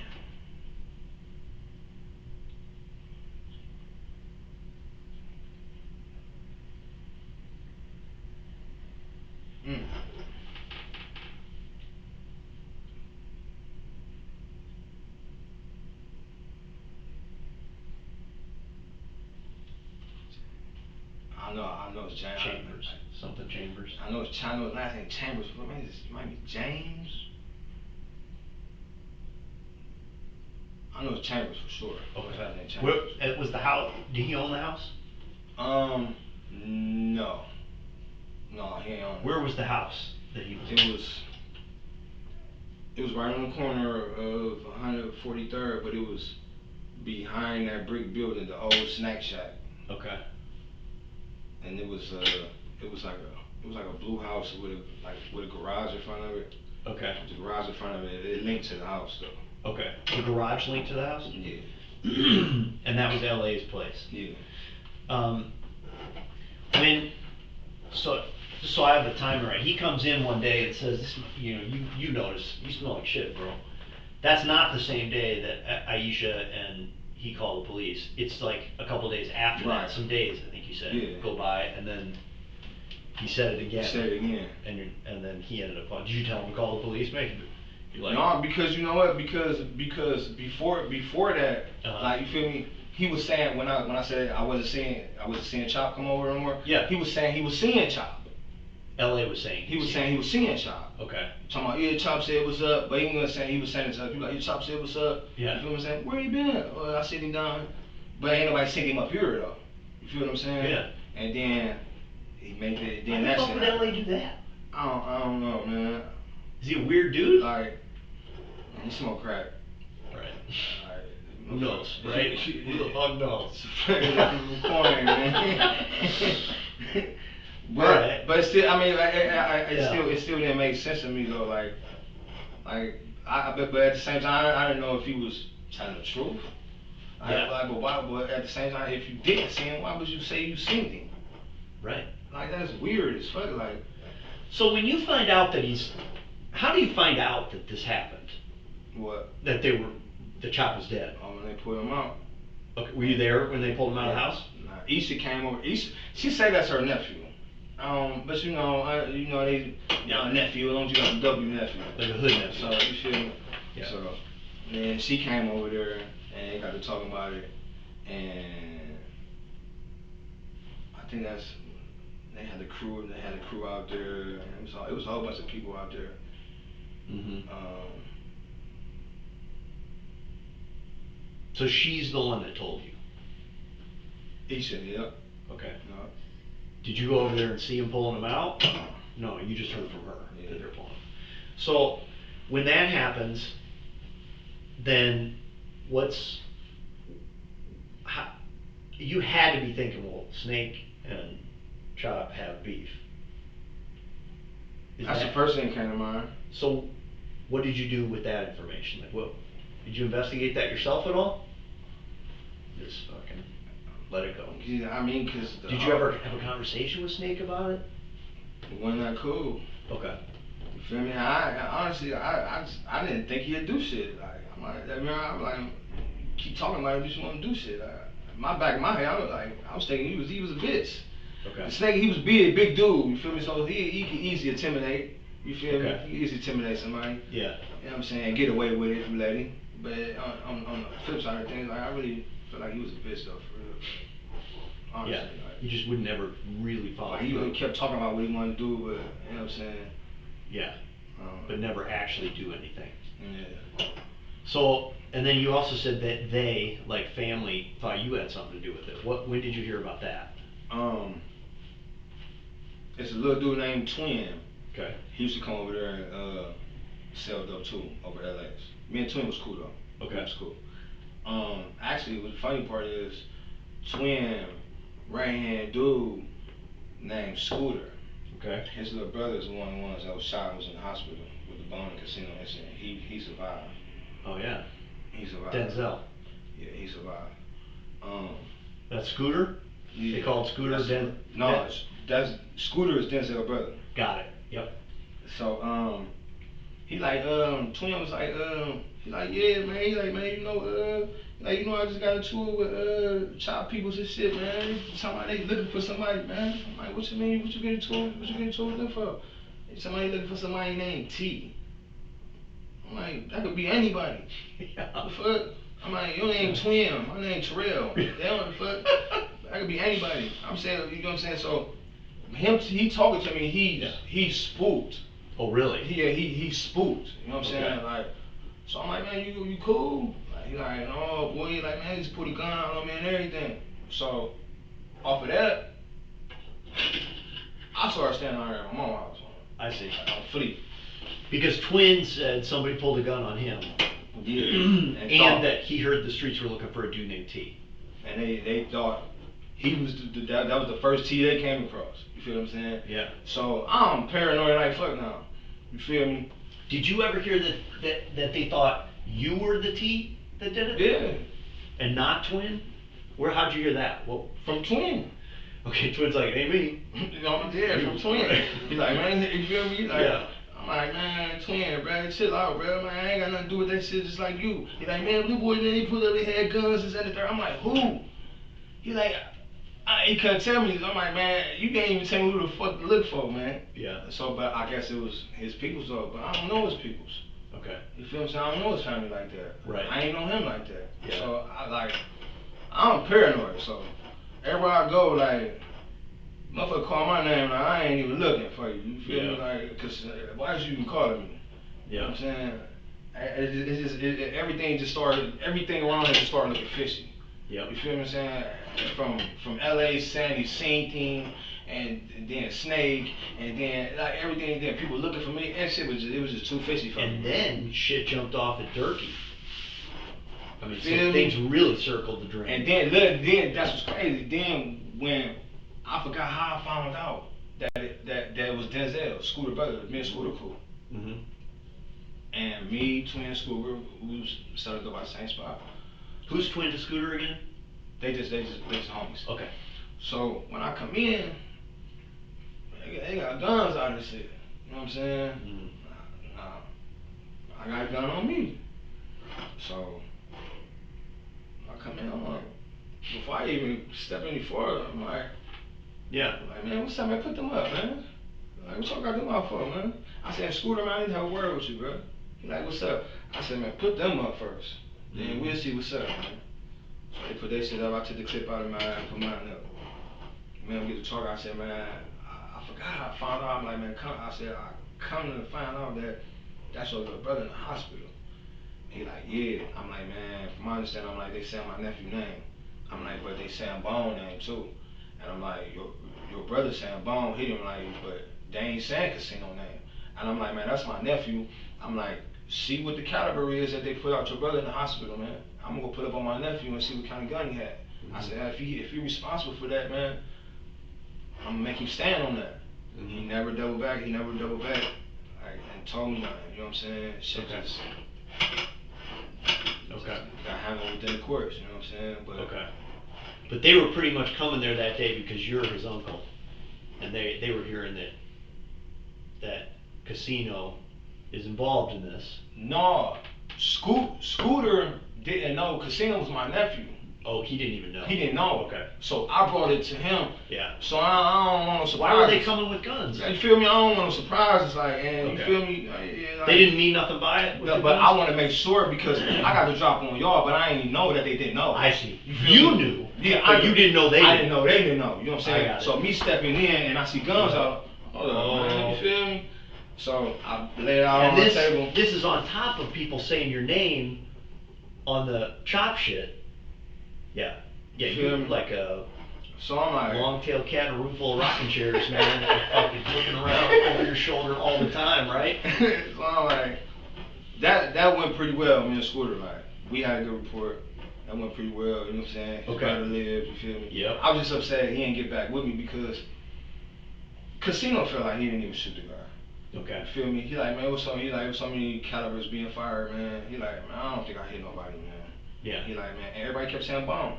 Yeah. You know what I'm saying? So, I went there, you feel me? But I'm Yeah. like, it's a fucked up situation, man. I'm like, and then they had Bone and the other kid, LeBron, they called LeBron on house arrest or whatever, and they was all saying his name, so you got 2 against 1, it's looking bad for you. You know what I'm saying? So, and then you ain't coming forward saying nothing, and you ain't even come forward and fucking protect your grandma, so it was just too much going on, Yeah. man. So I went down there on Fleet, with my brother for a while. I'll tell you, between you and me, Casino definitely hit somebody. I think so. It's not a debate. Yeah, he absolutely. Yeah, I mean, I can tell you with 100% confidence. Okay, so like you ended up getting out of that situation by moving because they're saying your name and shit. Did you in the time that you were like selling for Snake and then Chop was also, did you know where Chop was staying? Was he selling out of that house that he was killed in? I don't know. I think he stayed in that house. Yeah, that's what I thought too. I think he stayed in that house. And he would go out to sell. Is that right? Or would he sell out of the house too? I think he came out to sell. Okay. Cause I always used to catch him like that bus stop. It was a bus stop on the corner. Okay. And there was a brick building on the corner, so they tore that down. Cause a lot of the dope fiends was. So he sold at the bus stop? Yeah. A lot? Okay. What were you ever in that house? Did you ever see how they were living? Okay. Because it was an abandoned house that they were basically squatting in. You never saw it? Okay. So the bus stop, where's the bus stop that they were selling at? It's right on the corner. Like of 144? 144. And Bartlett? Right on the corner, yeah. Okay. Well, Kinsman. I'm sorry, Kinsman. Yeah, right. Yeah, it's right on the corner. And his regular spot? Yeah, he used to sit there. Okay. And pitch. That way he catch snakes. He catch snake clientele coming to the 4th, and he catch his own clientele coming to the 3rd. Oh, I see. But see, and that was the issue. But he worked. It was a way around it. But I don't know if he was looking for looking for trouble or what. But it was a way around it because Snake would go in early. Okay. You feel me? Yeah. Chop, and you know what I'm saying? He'd be out there all night. You feel what I'm saying? That's Thriller hour right now. You feel me? All the things out. So you know what I'm saying? Higher way. You feel me? Yeah. And I guess it really was the issue when you told him to stay off 144. But like I said. Okay. So at some point, Snake told him no more 144. Cause he the shooting at the clientele, like, come on, man. Yeah. Like that. Because those are Snake's people that you're shooting. And then you making the whole 144 high. You can't sell no dope. Right. Why is Chop even shooting at fiends? Cause they ain't buying his dope. So when Snake is up, yeah, your dope ain't no good, Chop. Right. Because it's better quality anyway. Feel me? So we also heard that Chris would sell crumbs. Like he wouldn't, he didn't have a cutoff. Who? Chris Chop. Oh, that was his name? Yeah. We heard he would sell crumbs. You know what I mean? Like. That's what I'm saying. Like we was in the same lane. I can't step on your toes. He'd break off a $2 piece where Snake may only sell a $10 piece. Does that sound right? Or is it just Snake had better quality? He had better quality. He did. Okay. So people would go to him over Chop any time that he was up. And also intimidation. Okay. Fear. Feel me? And then Chop is pissed. Cause this shit was small. Really? Yeah, you feel me? Like this shit was small. So I know it was a little bit of both fear, respect, you feel me? Okay. You know what I'm saying? So he shooting fiends who are buying from Snake and buying from you too, because you're selling Snake shit, right? So how did that affect your business when Chop's out there shooting at these people? You say it's heating shit up. I'll be in LA spot. Yeah, they come in LA spot. 143rd? On 3rd behind Snapchat. Yep. They come to 143rd. Like I'm not standing out there pitching on the corner or anything like that. Okay. You feel me? I was sitting there, paying LA, made me come around, listen to some music. I'm out of there. Okay, so when you would you actually sell out of LA's spot? Mm-hmm. Okay, so they would just, what did they do? Come up front porch, the driveway? All right, good enough. You do the deal inside, and then they go. All right. So when it comes to a head between Snake and Chop, did you ever see, was Chop going after Snake? Was he trying to chase Snake out of there, or was Snake setting the rules? Neither, both, for real. They were just at odds. It was just up in the air, man. You feel me? Okay. It was like a visible line, Drew, man. So we know there was a shooting at that bus stop that Chop was involved in. Do you know anything about that? Excuse me. Where Chop was shooting at people. At the bus stop? Mm-hmm. No. Okay. I mean, this just goes with the theme of him shooting at anybody and everybody, right? He was kind of, I think this is where the undercurrent of he's kind of an asshole is. He was just reckless. I mean, because even if I'm trying to send a warning, I won't send a shot. Yeah. Did he ever shoot at you? No. No. I won't send. I'll probably smack you before I shoot at you. Like, damn. Yeah. Yeah. Did you ever get into a physical altercation with him? Mm-mm. No fights, scraps, nothing like that. No shootings back and forth or anything like that. Did you pretty much always have a gun with you, and he wasn't gonna fuck with you, right? Like he would know that you've got a gun. I hope. I hope. I hope you know. I mean, but you sound like you were actually pretty cool with him. Yeah, man. I even told him. Except for those issues at LA's house. Yeah, but that's one thing about me. I get over shit real quick. Okay. You feel what I'm saying? If it's not life threatening, you feel what I'm saying, or I feel like you about to actually do something, I get over that shit real quick, man. You feel what I'm saying? I feel like as adults, and we see each other every day, I feel like we can get over this little shit. Did you ever feel like he was threatening your life? No. No. Did you ever, so you mentioned that his family was looking for you. Where did they come up with a T? I don't know. Did you ever tell anyone that you did it? No. I mean, that would be straight crazy, right? Yeah, straight crazy. You can't like play like that. No. So you would never, I mean, but listen, I told you a story about where I heard people say straight crazy shit, and that kid was saying it because, I mean, I think for him it was more like hubris, like, I want you to think I'm tough. But people say that stuff, and they don't mean it. You never said anything like that. No. That the streets would have picked up on, or anybody would have picked up. Like, I killed those motherfuckers in that house. No. So they didn't get that information from hearing that, right? They didn't. These people, like his family, didn't hear that T is responsible because you said something. Right. Where do they get this T? That's what I never got to the bottom of. I honestly never tried to. And why did they think you? I don't know. You're never in that house. No, I'm in the one. What, LA? 143. Yeah, no, you were in LA. I'm in LA. Sure. But that's really the only place you ever connected with Chop. Right. Was in that house. we only had them minor, you know what I'm saying, altercations. Yeah, you feel me? Like we ain't even. But that was more him just even like blowing down on LA. Yeah. Right. That's why that's another reason why I never really took it. You know what I'm saying? Took it that far because issue ain't with me. No. You know what I'm saying? He was more jealous of the fact that you're there, but you're like, I'm paying him. Your issue not with me. You feel me? Right. So Chop's not the only guy that died there in that house. You know there were other people. You said kids earlier, but what do you know about those folks? I know the one girl he used to kick it with. I don't know the other two names though. Okay. I just know it was.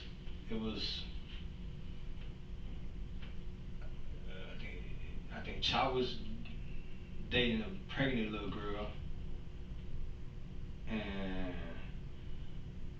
it was a little brown skinned guy, and he had a girlfriend. They always be together when you see them at the bus stop.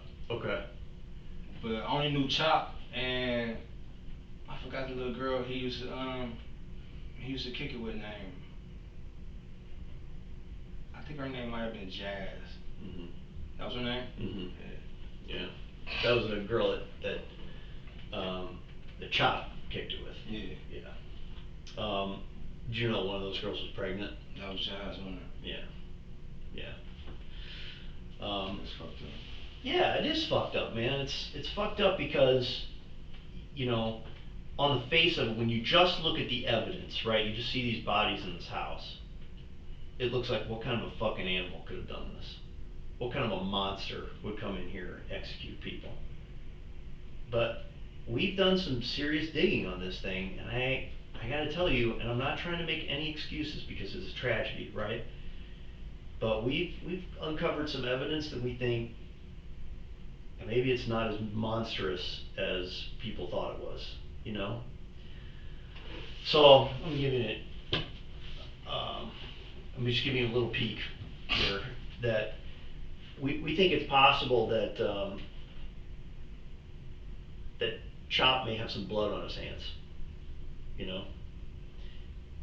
And what I mean by that is he was creating such a fucking environment in that neighborhood, right? And there's some recent evidence collected from the scene, well, not collected from the scene, but tested, that suggests he may have been fired around. You know? And so, so here's the question. Like, do it like that. Go ahead.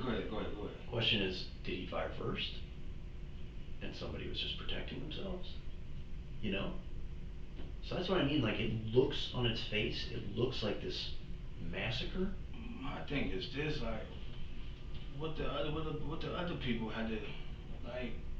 Well, look, you said it best. When that shit went down with your cousin, did it go in slow motion? Hell no, it didn't. That shit went fast. Shootings happen the same way, man. You know, I mean, I'm gonna step out a little. I'm sure you've been around shootings, right? That shit happens fast. And people talk about everything slowed down. No, it doesn't, man. It's a blur. So it's really different. And motherfuckers getting hit, and I ain't never really had it like that. You know what I'm saying? Where I gotta walk a motherfucker down, and I ain't. You know what I'm saying? Like I'm gonna fire back, and you fire at me, but like that's something different. But I don't know, man. Imagine. So this is all in a pretty small space too, right? It's different when you're talking about being on the street. You know, if the guy with the gun is right in front of me and we're on the street, yeah, it's different for me to turn over here and shoot at this guy and then turn over here and shoot at this guy. But if we're talking about a room that's not much bigger than this room, and you're in here shooting and I'm trying to get the fuck out of there, you know, I may just be real quick. Fire, and other people get hit.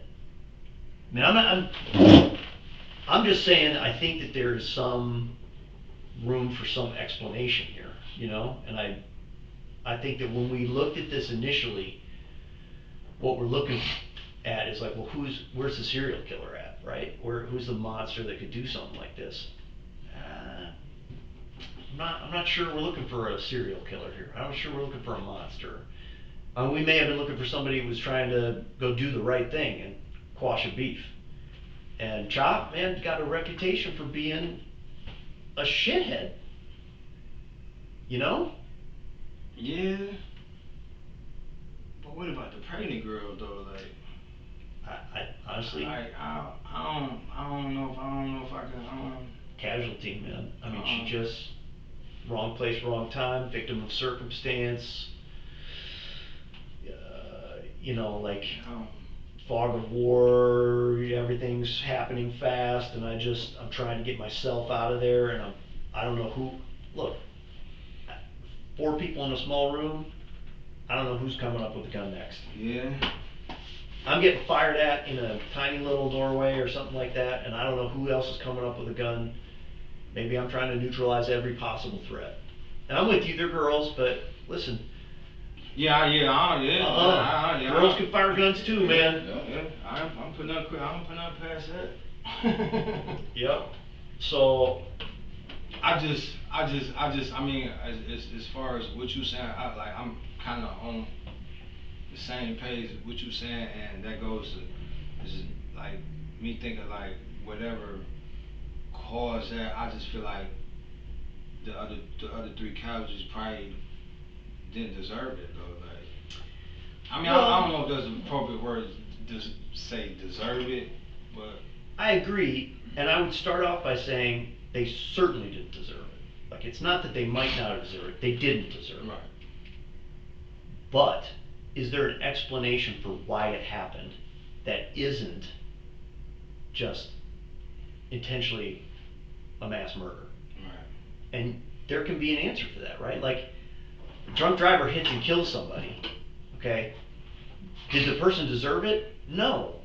But there's an explanation for why that happened, right? You know, that person didn't set out to kill somebody. They made a bad choice. They got drunk. They got behind the wheel. And that's what happened. I mean, that's a kind of person, and really in this country, we don't consider that an aggravated murder, you know? That person doesn't go away for life without possibility of parole. That person goes away for a vehicular manslaughter, right? You know, make it 5-10 years for something like that. The issue is that spectrum that we talked about earlier, right? The fucking way and serial killer, mass murderer, no remorse, and on the other side is, you know, self-defense. This case could be on any end of the spectrum. Right. And what we're trying to figure out is everybody is pointing to it being way down here on this mass murder, intentional, serial killer, worst of the worst. And we're saying, I don't know. I don't know if there's maybe part of it is over here. Right. So go ahead. No, quick question. Yeah. So what do you need from me? Well, I mean, you're in the neighborhood, you know these people, so we're just trying to get your opinion on like everything that happened in that neighborhood and what was going on around that time. I mean, you know, the more we know about the people that were there at the time and what the dynamic was with folks, the better we're equipped to understand what side of the spectrum this might be on, right? Like, I didn't know, Andy didn't know before we got in here what your relationship with any of these guys were, right? We knew you lived there, but we didn't know, even if you knew them, for God's sake. So I guess, like, that's helpful to us, for one. And two is, you know, people put a lot of people's names in this thing, right? And we've heard T, that name before, you know, we've heard it associated with various people. And one of the things that I talked about earlier was like, our job is to get people out of things just as much as it is to focus in on people. And so we need to understand, like, for instance, you telling us that you've never been in that house. Okay, so your DNA won't be in that house at all. It's not going to be on a shell casing, you know, that was fired in the house. It's not going to be on a doorknob. It's not, you know, on the first level or up on the level that they were on. It's not going to be on anything that was dropped, receipts, paper, nothing like that, right? Correct. So that's helpful. The fact that, you know, you never, whatever it is in the streets that said T, or meaning you, is responsible for this, is not going to be the result of anything you said. Right. That's not you telling anybody I did this, you know, like for whatever reason, I don't know, your own ego, or, you know, because you're just shooting shit with somebody, you think they're not going to believe this, I'm just going to tell them this anyway. I mean, you never did anything like that. So all of those things are helpful to us to say, see, if any of these things were to come back, you know, if 4 people were to come in with various stories about how you told us that they did it, that you did it, well, then we're either, now we have to believe that they're lying, right? And what if those 4 people don't even know each other? What does that seem like? That would be crazy, right? But I've seen weirder things, man. I see people get people out the streets to get them out the streets. For sure. I mean, people do. It is one thing, like, okay, I've seen it myself. People come in and say, hey, I know about this murder. This guy said he did it, right?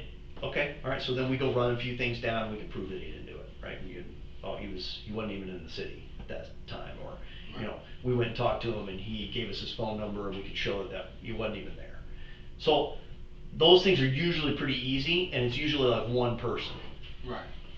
But if multiple people came in and said, hey, this dude told me he did it, and he gave me very specific information about how it happened and why it happened. Well, if one person who doesn't know the other person who doesn't know the other, I mean, what would you take from that? Yeah, that's bullshit. That's bullshit, right? Dude did it. You know, he's told multiple people. That's a mistake. The person shouldn't have told multiple people, right? But that is what we consider, you know, reliable information, when we can corroborate from one person to another to another. And then we use things like DNA and phone records and video and all that kind of stuff. Yeah, y'all got all my DNA. Y'all got. Well, so, I mean, I guess what it comes down to is, you know, do you have any information that you have heard on the street, or you physically, you know, that you witnessed yourself or heard yourself that you think might be useful to us? Outside of what I told you? Yeah. I think I probably was the most useful. Okay.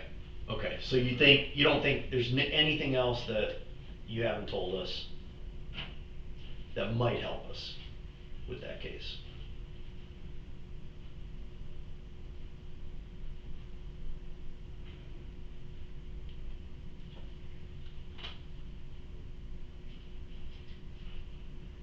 I don't know if this would be helpful. We'll take anything, man. But after Chop was insane for a while, I'm trying to think his name.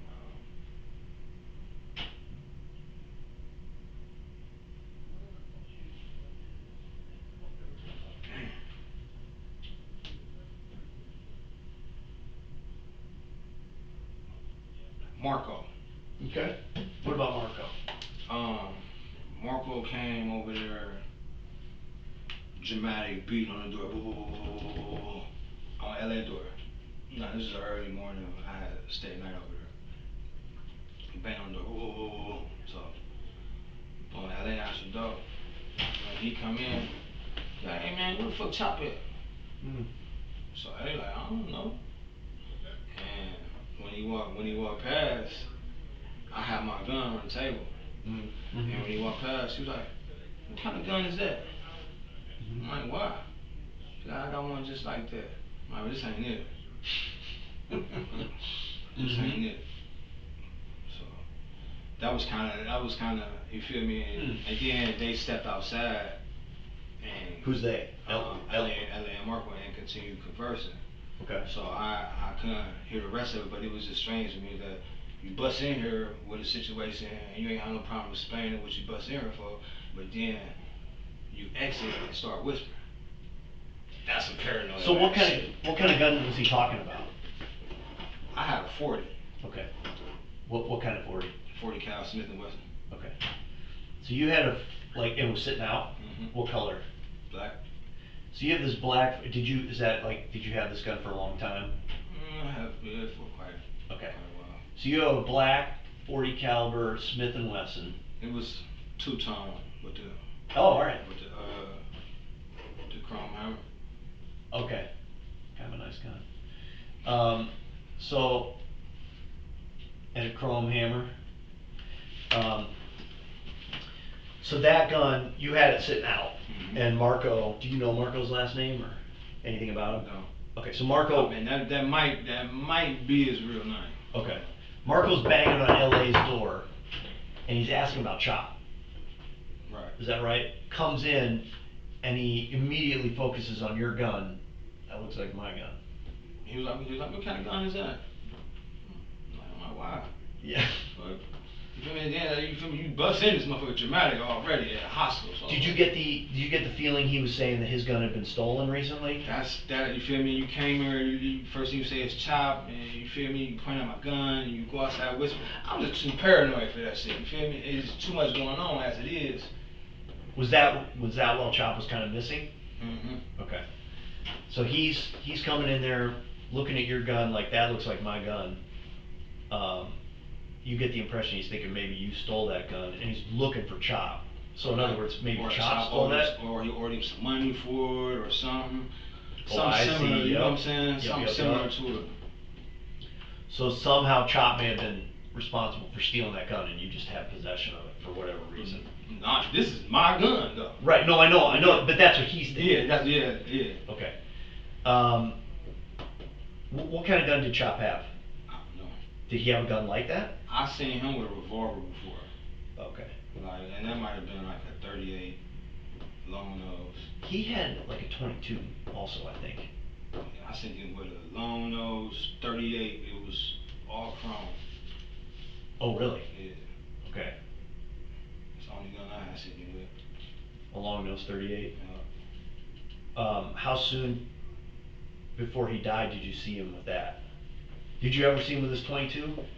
There were 22 caliber casings all over the house. So they had like a semi-auto 22, for sure. And So, it's probably from popping no, so... You know what I mean? Taking pot shots with the 22 out your windows at crackheads. Man, you shoot rats with a 22, squirrels and shit, man. That's what I'm saying. So...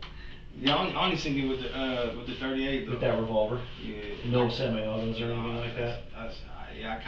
I remember it because I seen you with, I kind of laughed at it. Like, what, the revolver you're talking about? Yeah. Oh, why? It's just wasn't enough shots in there, man. Right, yeah. Yeah. So, just enough to maybe try to get you out of a problem. Yeah, definitely not if you get yourself in. You keep motherfucker off you for a minute. Yeah, strafing fire. How about anybody else in the house? Did any other guns? Anybody else have any? But you weren't in the house, so it's not like you would know that. Did you know the other dude? It's like when you keep saying the house, I keep thinking about LA's. I know, I mean the house that they were found in. Yeah. Do you know the other dude? Who? That Chop was killed with? No, I just seen with him a lot. I knew his father smoked. I just sold dope to his father, but I didn't actually know his son though. I found out that was his son after he died, actually. And he came to me, he was like, man, you know, man, that was my son. I'm like, man, I got to talk to him. I never knew that was his son. I'm talking, he used to come over by dope, they didn't even speak to each other. I didn't know it was his son.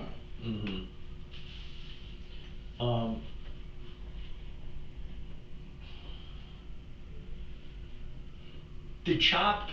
Did you ever buy anything from Chop? Dope, gun, phone, anything? No. Okay. Was he the kind of dude that would also sell a gun? Not no. Okay, like he was selling dope. Okay. I think Chop used to, he used to smoke too. Oh, really? I heard he used to smoke too. Okay. So he's kind of one level above smoking. Yeah. So he wasn't quite at the gun level at that point. Yeah. All right. What and you didn't really know Jazz, you just kind of saw her with him? Yeah, she was always with him. Was she ever with Snake? No. Was there some girl that the two dated? I thought that was a rumor for a while. Was that a rumor? Chop and Snake? Yeah. No. No, alright, I'm sorry. Cause shit, I think Jazz was too young for Chop, for real. Oh, really? Man, I think so. Okay. Every time I used to see her, I was like, I said to be in school somewhere. Oh, really? Jazz was like 16. Yeah. Oh, that's right. Yeah. How old is Chop? I think Chop at the time probably was 21, maybe 22. Yeah, that's too young. That's too young. But you know, I don't know the situation, I guess. But when you found out about this, it was Aisha that tells you that they're pulling bodies out of the house. Did you ever go back and talk to L.A. about it? Because you know, like you said he was smelling a couple of times. Did you ever go back and ask him? Did you go in the house? When you was talking about some bodies a little bit ago, you know, about or where's Chop or whatever, and you smelled like a body. You never confronted him about that? That time, that right there, yeah, that. That's what I mean, like. Yeah, that was the when I confronted him. That, yeah. What did he say? What the fuck did he say? Oh, he kind of gave me a politician answer. He didn't give me a direct answer. You know what I'm saying? It's like he spoke around it. You know what I'm saying? But he did say he was going in there to see. That's how I knew, you feel me, like I kind of believed the rumors that he was in there looking for dope. Okay. You feel me? Like, I can't say it's for sure for true, but I don't put it past it. And you smell like a body. Yeah. You know what I'm saying? So he never told you directly, I saw the bodies in there? No. Like before they were called in? No. But he definitely smelled like them. Yeah. Well before they were called in. As if he had been in that house. And then did he ever tell you, I was in that house? No. Okay, before police found the bodies or anything like that? That was just a rumor that he was in that house? Looking for him? Yeah. But he never confirmed that. But I mean, it's like, I'm gonna say it's a rumor. But there's evidence. evidence. But to me it's not, cause you feel me, like, you was up on me, I smelled your ass, you know what I'm saying? And by you mentioning it, it's just, I just put two and two together, like. And he said it smells like a body. Yeah, like, I mean, me walking past wherever body's at, I'm not gonna smell like that. No. Yeah, so, you know what I'm saying? You gotta have it on you. But at the same time, like, I ain't seen, you know what I'm saying? But I feel like I didn't have to. Yep. You know what I'm saying? Yep.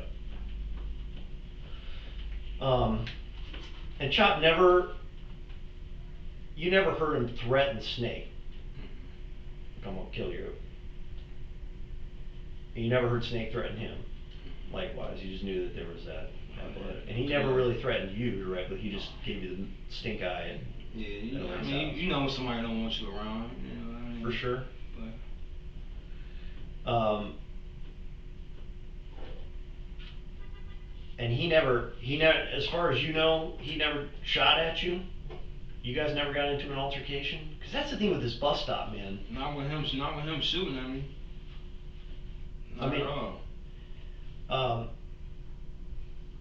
Were you around when somebody was, when he was shooting at somebody else? So what happens is this bus stop gets blown up, right? Like, yeah, bus stop hot. Everybody be crowded up there. Kind of what I'm getting. Yeah. Drugs and all that kind of stuff. But that bus stop actually did get shot up I want to say 6 weeks earlier. Yeah, before they were killed. And you know, there is information that you were there, not necessarily the target of anything, but that, you don't remember that? I feel like you would remember that, right? Yeah, if I got shot at, I would remember that. Hey, or around a shooting. Yeah. Maybe even if it wasn't directed at you. I mean, it could be a possibility to be around it, but who am I to say where it's at? Yeah, like, who am I to say where it's at or who's shooting? You know what I'm saying? But can you remember a time before the bodies were found that you were in the vicinity of a bus stop getting shot up? No. So it's not ringing any bells? No. I feel like you would remember that, right? Like yeah, you're close enough to... I remember that. Okay. Or even being, what if it was like you were already getting yourself out of there and he's shooting at you and it's like you're too far to know the bus stop? You're trying to put me there now. I'm trying to figure out why you're there. I'm not trying to put you there, but somebody has. Yeah, you know what I mean? Yeah, I get where you're going, but I want to give you an out to it. Like, maybe I'm far enough away and I don't see. No, I mean, me and him never had an altercation where he shot him. Okay. You're sure? I'm positive. Okay. And then conversely, you never shot at him. No. You didn't kill these people. No. Right.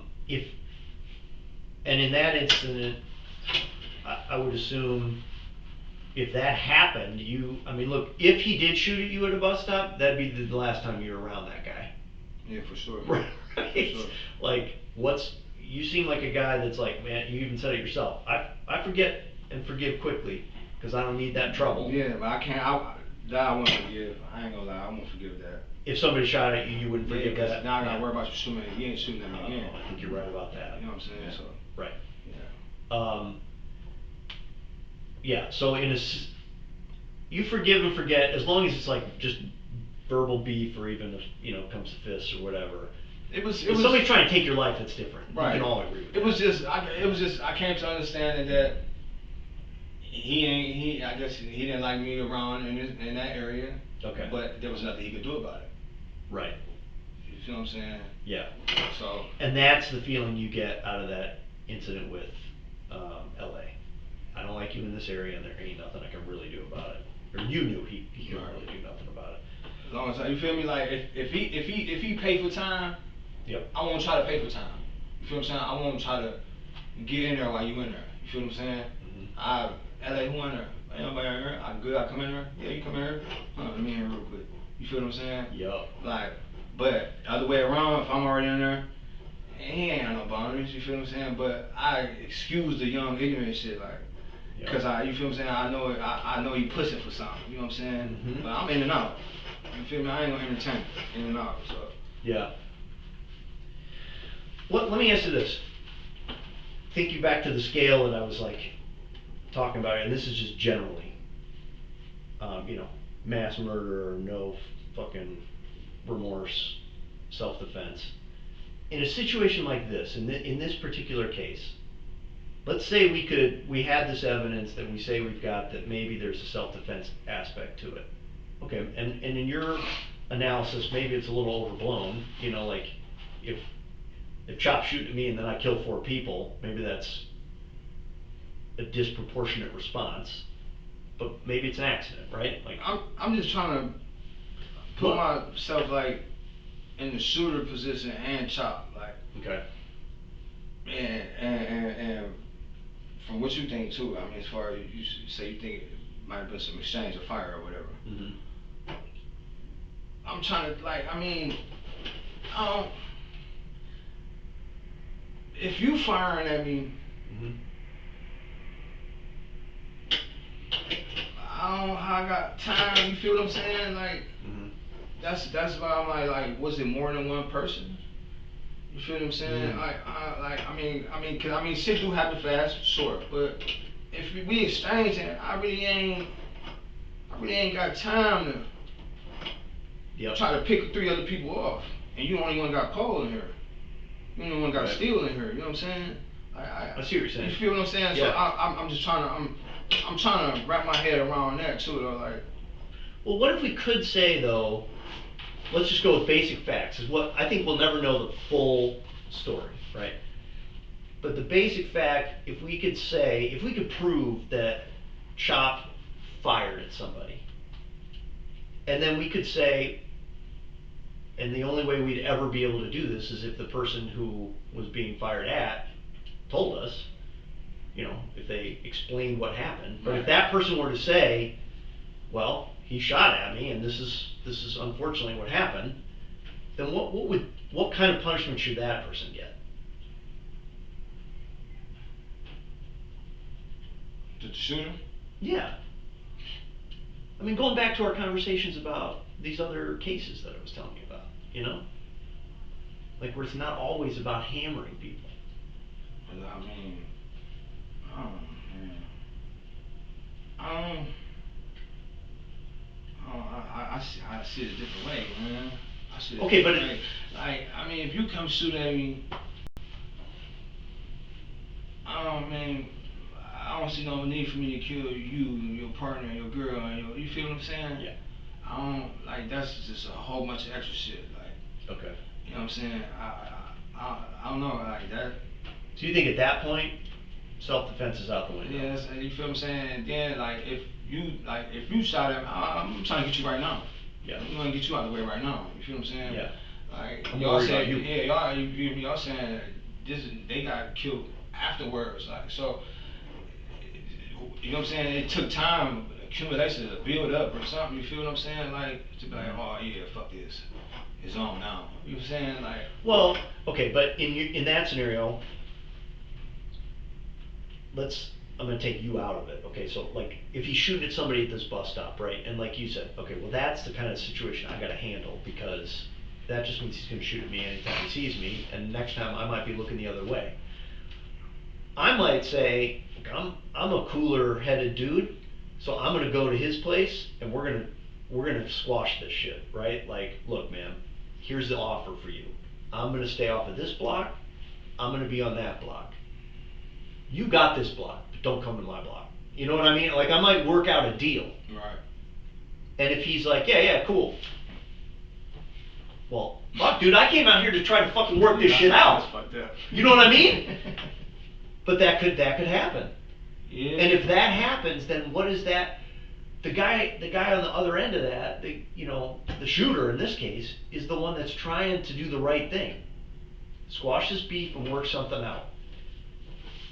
And Chop decides to bring guns into the equation. Now I agree, the shooter then overkills, right? Shoots multiple people. But look, I'll tell you what, there was a gun that wasn't used that was found at that scene. So what does that mean? That means another gun was in play. Do you know what I mean? So when we talked earlier about being another guy and these two girls, I don't know if one of those people was going for that gun. Neither did the shooter, right? Maybe the shooter's like, I see, I got this guy, boom, the first shot got him down. And now this one's moving towards that gun, boom, this one's moving towards that gun, boom. Bro, that shit happens. Yeah. And the evidence is there. It's on the scene. Like, we collected that shit. So that's why we need to get this right. And the difference is life thrown away the key, worst possible penalty, and is this some fucking weird self-defense case? And it might be. But the only way we'll ever not charge this as just a straight mass murder is if we hear from the person that was there. I mean, because there's no other way for us to do it. We can say that this evidence supports it. You could put any theory on it that you want, but yeah, I understand what you're saying. And you're looking at it from the way a jury would look at it, like, man, there's no way, man. Yeah. But I don't know. Then when you say how you see it, then I kind of start seeing it from your perspective, like, yeah, I guess you can get the drop on somebody like that. And I don't see that shit in movies, man. It just happens. The problem is, movies slow shit down. No, I mean, I'm just saying, I mean, you feel me, where motherfucker, some Steven Seagal shit, and he just got the drop, and I don't even see that type accurate shit in movies, like, so, like, that's why, like, when you give me your theory, or what you may think, like, I'm trying to wrap my head around it, man, but I don't know, man. I mean, things happen fast, people panic.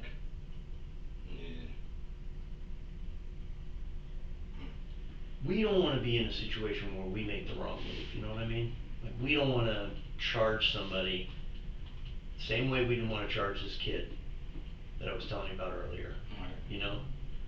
We don't want to charge because it's way harder to walk that charge back. We want to get it right the first time. Right. And we can get it. And this shit happened in 2019, we've been working on it ever since then.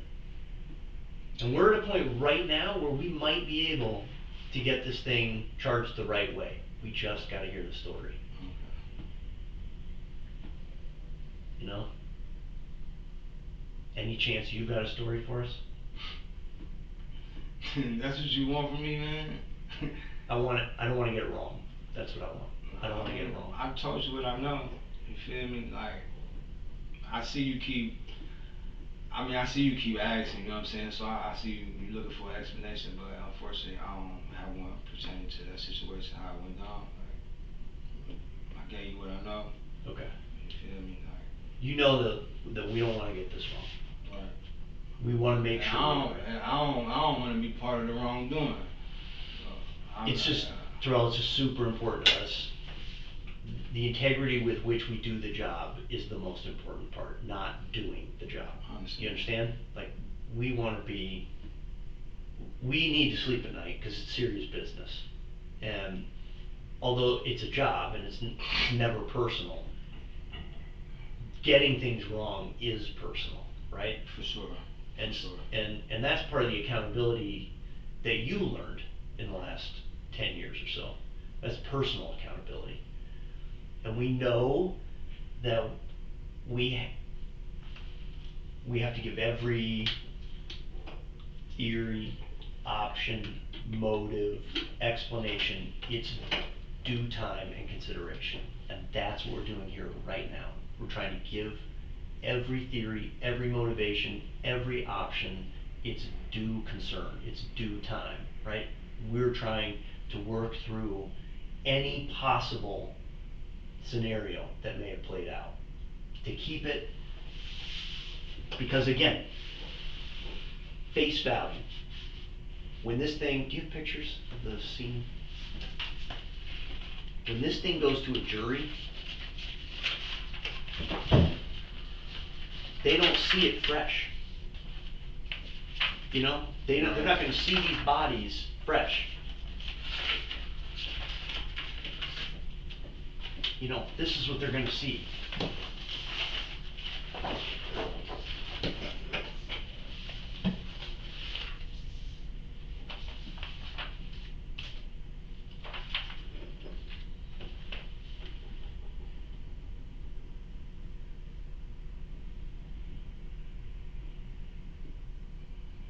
Can you move? Oh my God. That's what they're going to see. Oh my God.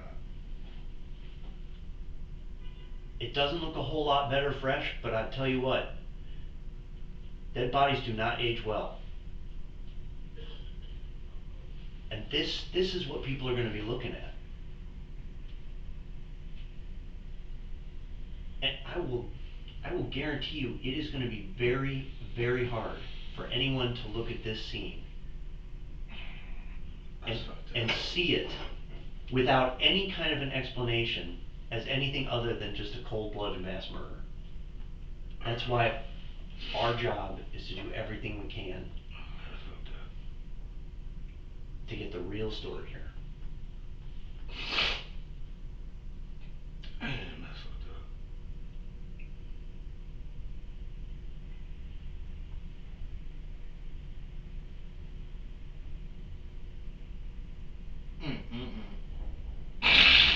I can't see that, man. That's fucked up. It's not good. Do you see why it's so important for us to get some explanation? We can't present this as a self-defense or anything other than anything other than what it actually looks like, which is a mass murder.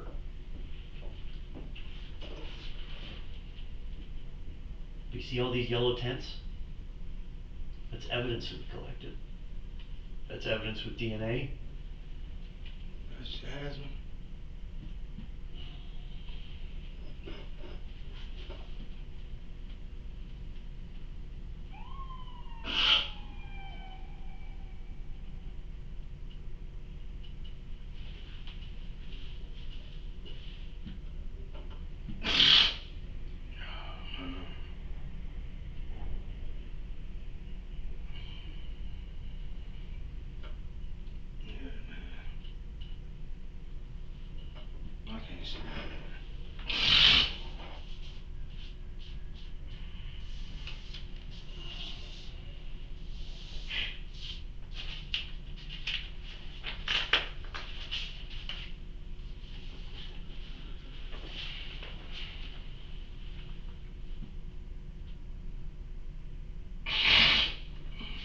Terrell, we're only going to have this one opportunity with you. And you know what? If there is an explanation, or if you're involved in this and you have an explanation, there's only I just want to put it out there so that you know, okay? Look, that we're only going to have one opportunity. Right now, man, seeing no pictures, man. I came here, man, on good faith, man. Yep. And I told you what I know. All right. Good enough. That shit just. So listen. I'll tell you what. They're upsetting, and I'm sorry. We're sorry to upset you. Believe me, we have to do the same thing, and we do this every day, and it doesn't get any easier. I was just thinking about my daughter, man. Right. Think about mine too. Every time I see him. So, listen. Sure. Yeah. So listen. Here's the deal. We have two things. One is some of the information that you provide is useful to us, okay? And you know, we got to tell you all the things that we told you, you know, so that you understand. You know, so that we can say we've covered every base, right? But some of the information you provide is helpful, okay? And one of the things, you're here on a subpoena, right? And so on Monday, we're going to take you to the grand jury and just it's not going to be anywhere near this long. Probably a list of 3 or 4 questions based on the things that we talked about today. And that's all we're going to ask for, right? Background stuff about the neighborhood, maybe a little bit about this beef with, you know, between Snake and Chop and all that kind of stuff. So I gotta do this again? No, not like this. It's way cleaner, much easier and straightforward. Okay, but that's And I your refuse. purpose. Like, I'll tell you what, you can think about it, and then we can talk about it on Monday, and then it's possible, okay? What if I refuse? I mean, Well, what we have to do is talk to the prosecutor and figure out what the options are. So at this point, just hold tight. Hang on, one more thing. The other thing is, we already have your DNA, right? Because you're on file in the system. We can't use the on-file DNA. Y'all can get whatever y'all need. So we prepared a search warrant anyway, but we're gonna take swabs. Is that okay with you? Okay. Do you need to go to the bathroom or anything like that, or you're okay? Okay. You can use that as a, whatever, tissue if you need to. Can you give us like 5 minutes and then we'll come back, we'll do the swab and then we'll get you back over there? Okay. All right.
Alright, Terrell.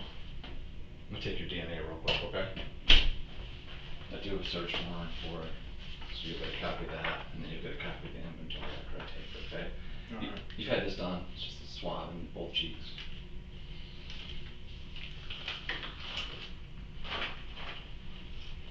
Do I have to go to the grand jury shit? That's up to the prosecutor, we'll talk to him.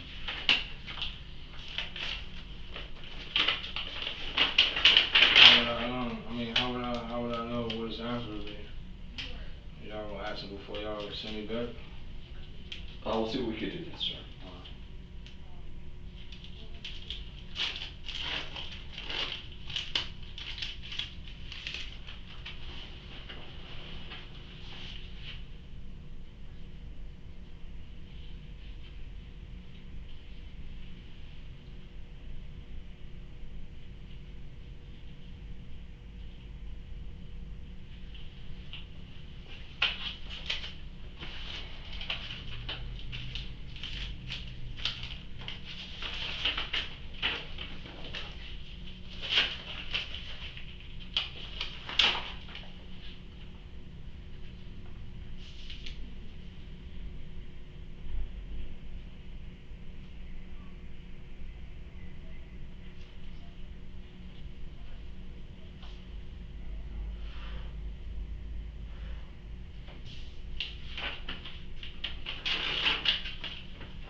So we talked to the prosecutor about your concerns, and the bottom line is that's not going to give us an answer on the phone. So they'll talk to you directly. Nobody's going to physically put you into a room. You know what I mean? So you'll just talk to them. You can tell them whatever you want. I'm not telling you what to say to them, but you just express how you feel, and then go from there. Make sense? Kinda. I mean, I guess what I'm saying is the only people that can make the decision about what gets canceled and what doesn't is them. You're picking up what I'm putting down, right? Like, you have to talk to them about it. You're right. Do same rules apply? Absolutely. Same rules apply. So, again, you're getting where I'm going with that, right? Okay.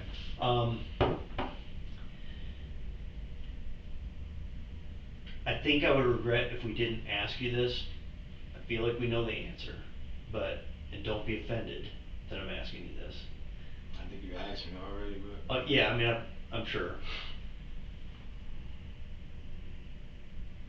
Did you ever hear about anyone offering money or anything of value to kill Chop? I can't say I have. Okay. I ask because sometimes those things go out to more than one person, right? Somebody wants somebody dead, they may ask 2 or 3 people. I'm gonna speculate. I don't want to feed too much into the politics, man. Like, you feel me? That's fair. To where, you feel me? I only want to know what you know, right? Not what you've heard. Right. But as far as what I know, don't they kind of go hand in hand, like what I heard? Yeah, but I guess I mean more like anyone would say to you directly. Yeah. Hey, even if they said, hey, there's a price on this. Not even if they're offering you, but it's just speculation, though. Okay. So streets said kind of shit. Snake. Yeah. Is that what you're saying? So there's speculation, not you. Did he ever ask you to kill the guy for money? No. So you're saying at least the streets have said that Snake may have had money on Chop. Because of the rumor he put on Snake. Oh, a rumor that Chop put money on Snake too? No, because of the rumor that he put on Snake about snitching, getting out on that gun case. Yeah, alright, I remember, yeah, you told us about that early. So that I'm clear, you never heard that direct from Snake? You never were in the room when Snake gave that offer to somebody else, or he never gave it to you? No. Nothing like that? Alright. Do you want any of this stuff before we go back over? I don't think you can take it with you, but... No, man, I ain't gonna lie, that picture for that. Yeah, it's not something you can usually eat over. Yeah, I ain't never seen much shit like that before. Water or anything before we go back? You good? Okay. Back the way we came.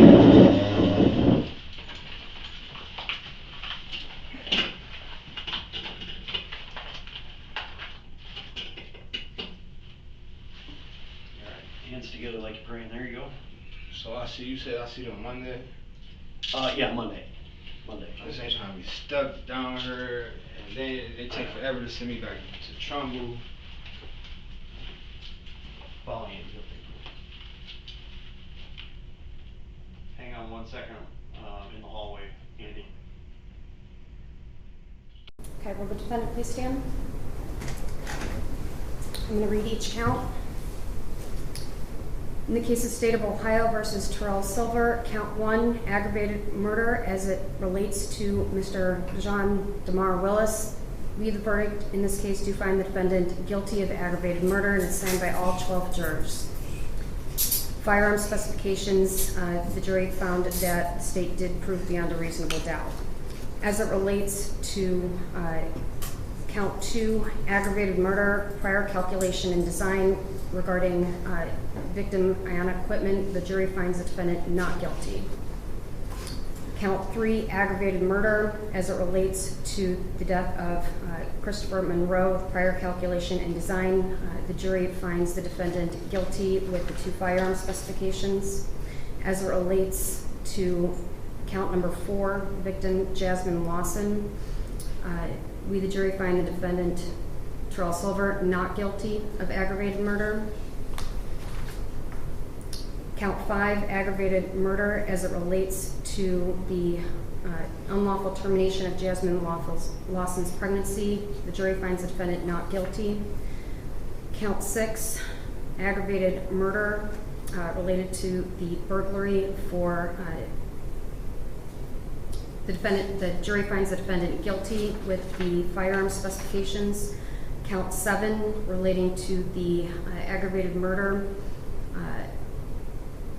regarding victim misequipment. The jury finds the defendant guilty with the firearm specifications. Count 8, aggravated murder relating to the death of victim Monroe regarding the aggravated burglary. The jury finds the defendant guilty with all specifications.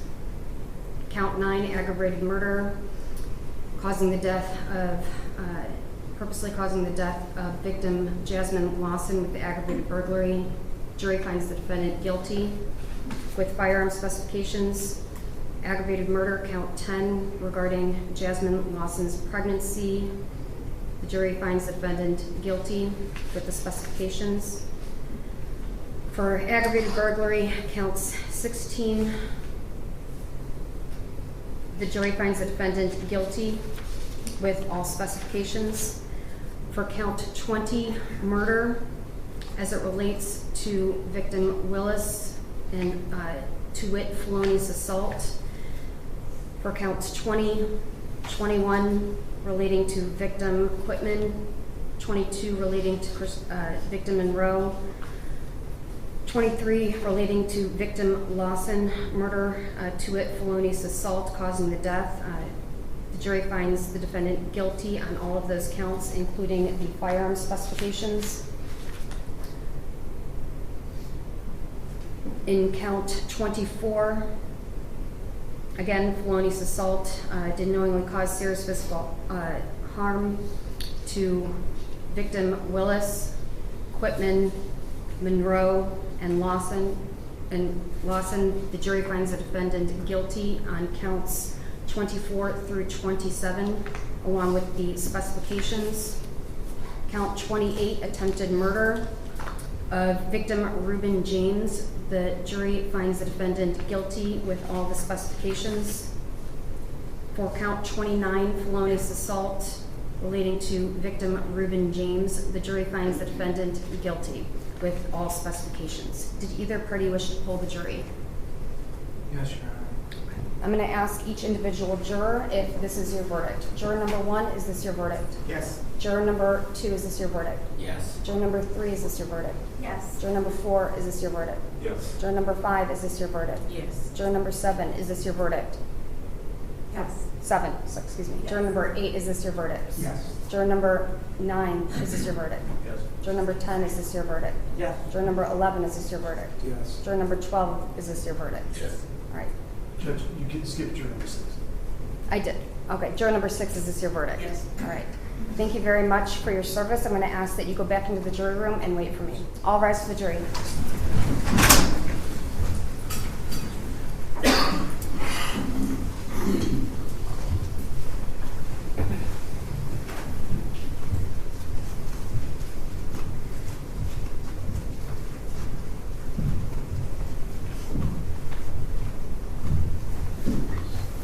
Okay, please be seated. As it relates to counts 18 and 30, count 18 charged having weapons under disability for the time period of September 7th, 2019 through September 21st, 2019, and count 30 having weapons under disability for October 1st, 2019. The underlying case number that would cause the disability is CR 06479012, which was a stipulated journal entry. Would anybody like to be heard further? Not at this time, Your Honor. No, Judge. Those 2 counts were tried to the bench. I have independently reviewed the evidence and also am finding the defendant guilty of counts 18 and 30. If you enjoyed this video, please subscribe, give this video a thumbs up, and press the notification bell.